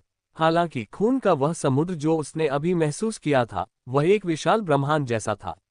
वांग टेंग को ब्रह्मांड के सामने बहुत छोटा महसूस हुआ। हालांकि अब उसके पास अनुमान लगाने का कोई रास्ता नहीं था। वह केवल अपने दिल में आश्चर्य को दबा सकता था। अमर रक्त सागर में कदम रखने के बाद इसे सत्यापित करने में बहुत देर नहीं होगी। फिर उन्होंने विशेषता बोर्ड पर नजर डाली। रक्त भगवान का पवित्र कंघी बनाने वाले की रेती अज्ञात 5300/50,000 नींव। अज्ञात। वांग टेंग आश्चर्यचकित था। रक्त देवता का पवित्र ग्रिल एक अज्ञात स्तर का था, ठीक उसी तरह जैसे आकाश कैद करने वाली जंजीर और डाकल्ट। ऐसा लग रहा था कि यह स्तर थोड़ा अधिक था। यदि ऐसा नहीं होता तो विशेषता बोर्ड अज्ञात प्रदर्शित नहीं करता। उसने ज्यादा नहीं सोचा। उसने नींव के चरण तक पहुंचने के लिए जरूरी 50,000 विशेषताओं पर नजर डाली और जान गया कि रक्त देवता का पवित्र ग्रिल एक अद्भुत दिव्य वस्तु थी। अनुमान लगाने की कोई जरूरत नहीं थी। उसे बस ये जानना था कि ये दैवीय हथियार से कहीं अधिक उच्च कोटि का हथियार था। इसके अलावा अपने ज्ञान के माध्यम से वान टेंग ने रक्त देवता के पवित्र प्याले के उपयोग को समझा। रक्त स्वर्ण तरल पदार्थ रक्त देवता के पवित्र ग्रिल से बनाया गया था। इसे रक्त देवता अमृत कहा जाता था। ये रक्त देवता के पवित्र ग्रिल का सबसे बड़ा उपयोग था। ये सभी प्रकार की शक्तियों, अजीब ऊर्जाओं और शक्तिशाली प्राणियों के मूल रक्त को अवशोषित कर उन्हें रक्त देवता अमृत में परिवर्तित कर सकता था। रक्त देवता अमृत रक्त देवता के शरीर के लिए अत्यंत लाभकारी था। यह उसे आगे बढ़ने में मदद कर सकता था। साथ ही पिशाचों के लिए सुनहरा रक्त तरल उनके वंश को उदात्त कर सकता है और उनकी प्रतिभा को मजबूत कर सकता है। भले ही वह शैतान टाइटन हो, रक्त देवता अमृत उपयोगी होगा। रक्त देवता वेदी की तुलना में रक्त देवता का पवित्र प्याला अधिक प्रभावशाली और दिव्य था। यदि रक्त देवता की वेदी ऐसा नहीं कर सकी तो रक्त देवता का पवित्र प्याला ऐसा कर सकता है। रक्त देवता का पवित्र प्याला उच्च श्रेणी का था, जबकि रक्त देवता वेदी सार्वजनिक उपयोग के लिए थी। दोनों की अपनी खूबियां थीं। यह अच्छी चीज है। वान टेंग बहुत खुश था। वह जानता था कि रक्त देवता का अमृत कैसे प्राप्त किया जाता है। अब जबकि उसके पास रक्त देवता का पवित्र प्याला था, उसका रक्त देवता शरीर निरंतर बढ़ सकता था।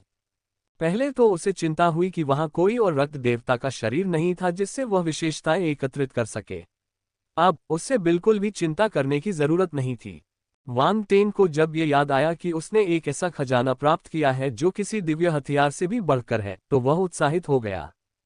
आखिरकार ये तरीका बहुत सरल था। भाग्यशाली, वह बहुत भाग्यशाली था। यह उसके भाग्य गुण का प्रभाव होगा। ऐसा लग रहा था कि इसे बढ़ाने की जरूरत थी। वैसे भी इस शराब के प्याले को रक्त देवता का पवित्र कटोरा कहा जाता है। क्या ये पिशाच जाति का पवित्र अवशेष है? वान टेंग ने अपनी थोड़ी को छुआ और खुद से सोचा। उसे नहीं पता था कि क्या उस विशालकाय ताड़ के पेड़ ने इसे रक्त के समुद्र से निकाला था या इसे किसी विधि से बनाया गया था। हालांकि उन्हें रक्त देवता कप के शोधन के बारे में कुछ ज्ञान प्राप्त हुआ था, लेकिन इसकी उत्पत्ति के बारे में कोई विवरण नहीं था। केवल एक दृश्य था। यह अजीब बात थी। अतीत में कई दिव्य हथियारों की उत्पत्ति उनके ज्ञान में बताई गई थी, लेकिन इस बार ऐसा नहीं हुआ। वान टेंग रक्त देवता वेदी, आकाश कैद करने वाली जंजीर और अन्य खजानों के बारे में सोचने से खुद को रोक नहीं सका। उनकी उत्पत्ति का कोई विवरण नहीं था। ऐसा लग रहा था जैसे ये सभी खजाने रहस्यमय थे। वान टेंग की नजरें हल्की सी झपकी। उसने अपने विचार वापस ले लिए। अब उसके सामने एक समस्या थी। रक्त देवता की छाया के माध्यम से उसने पहले ही बाहर की स्थिति को भांप लिया था। रक्त देवता के शरीर में वृद्धि ने बहुत बड़ा हंगामा मचा दिया। कई पिशाच अंधेरे प्रेत आकर्षित हुए, जिनमें शैतान टाइटन्स भी शामिल थे। मैं उन्हें रक्त देवता के पवित्र प्याले के अस्तित्व के बारे में नहीं बता सकता। वान टेंग का दिमाग बहुत तेजी से काम कर रहा था। उसे पता था कि रक्त देवता के पवित्र ग्रिल का पिशाचों के लिए क्या मतलब है। ये शैतानी टाइटन्स निश्चित रूप से उससे सवाल करेंगे। उसे एक वैध कारण खोजने की जरूरत थी। इतना ही, अचानक उसकी नजर रक्तसार केतली पर पड़ी। उसकी आंखें चमक उठीं। उसने रक्तसार केतली के केवल आधार को ही तोड़ा था, इसलिए ऊपरी आधा हिस्सा अभी भी बरकरार था। वह ये भी जानता था कि आधार को कैसे बहाल किया जाए, इसलिए इसे उसकी मूल स्थिति में बहाल करना मुश्किल नहीं था। वान टेंग की आंखें चमक उठीं। उसने तुरंत एक योजना बनाई और हंसने लगा। उसने अपना हाथ हिलाया और उस धातु को फिर से गढ़ा जिसे उसने आधार से छीला था। खनक खनक खनक खनक, यह आवाज लोहारी स्टूडियो में गूंज उठी। बाहर रक्त देवता की छाया अभी भी वहां थी। वह गायब नहीं हुई थी। वान टेंग ने यह स्थान विशेष रूप से पिशाचों के अंधेरे प्रेत को देखने के लिए छोड़ा था। वह बाहर क्यों नहीं है? शैतान टाइटन जू शा ने बेकाबू होकर भौहें सिकुड़ी। उसने रक्त देवता की छाया को देखा जो फैलना बंद हो गई थी और अधीर हो गया। रक्त देवता का शरीर बढ़ाना आसान नहीं है। हालांकि रक्त देवता की छाया बढ़ना बंद हो गई है, फिर भी रक्तपुत्र को इस परिवर्तन को आत्मसात करने के लिए कुछ समय की आवश्यकता होगी। शैतान टाइटन जू यंग ने उसकी ओर देखा और शांति से कहा। अन्य शैतान टाइटन पिशाच अंधेरे प्रेत ने सहमति में सिर हिलाया। आखिर वह रक्त देवता का शरीर था। उन्हें आश्चर्य होगा अगर इसे इतनी आसानी से अपग्रेड किया जा सके। शैतानों ने बात करना बंद कर दिया और चुपचाप इंतजार करने लगे। शैतान टाइटन जू शा की नजर उदास हो गई जब उसने देखा कि किसी को कोई आपत्ति नहीं है। वह चुप रहा।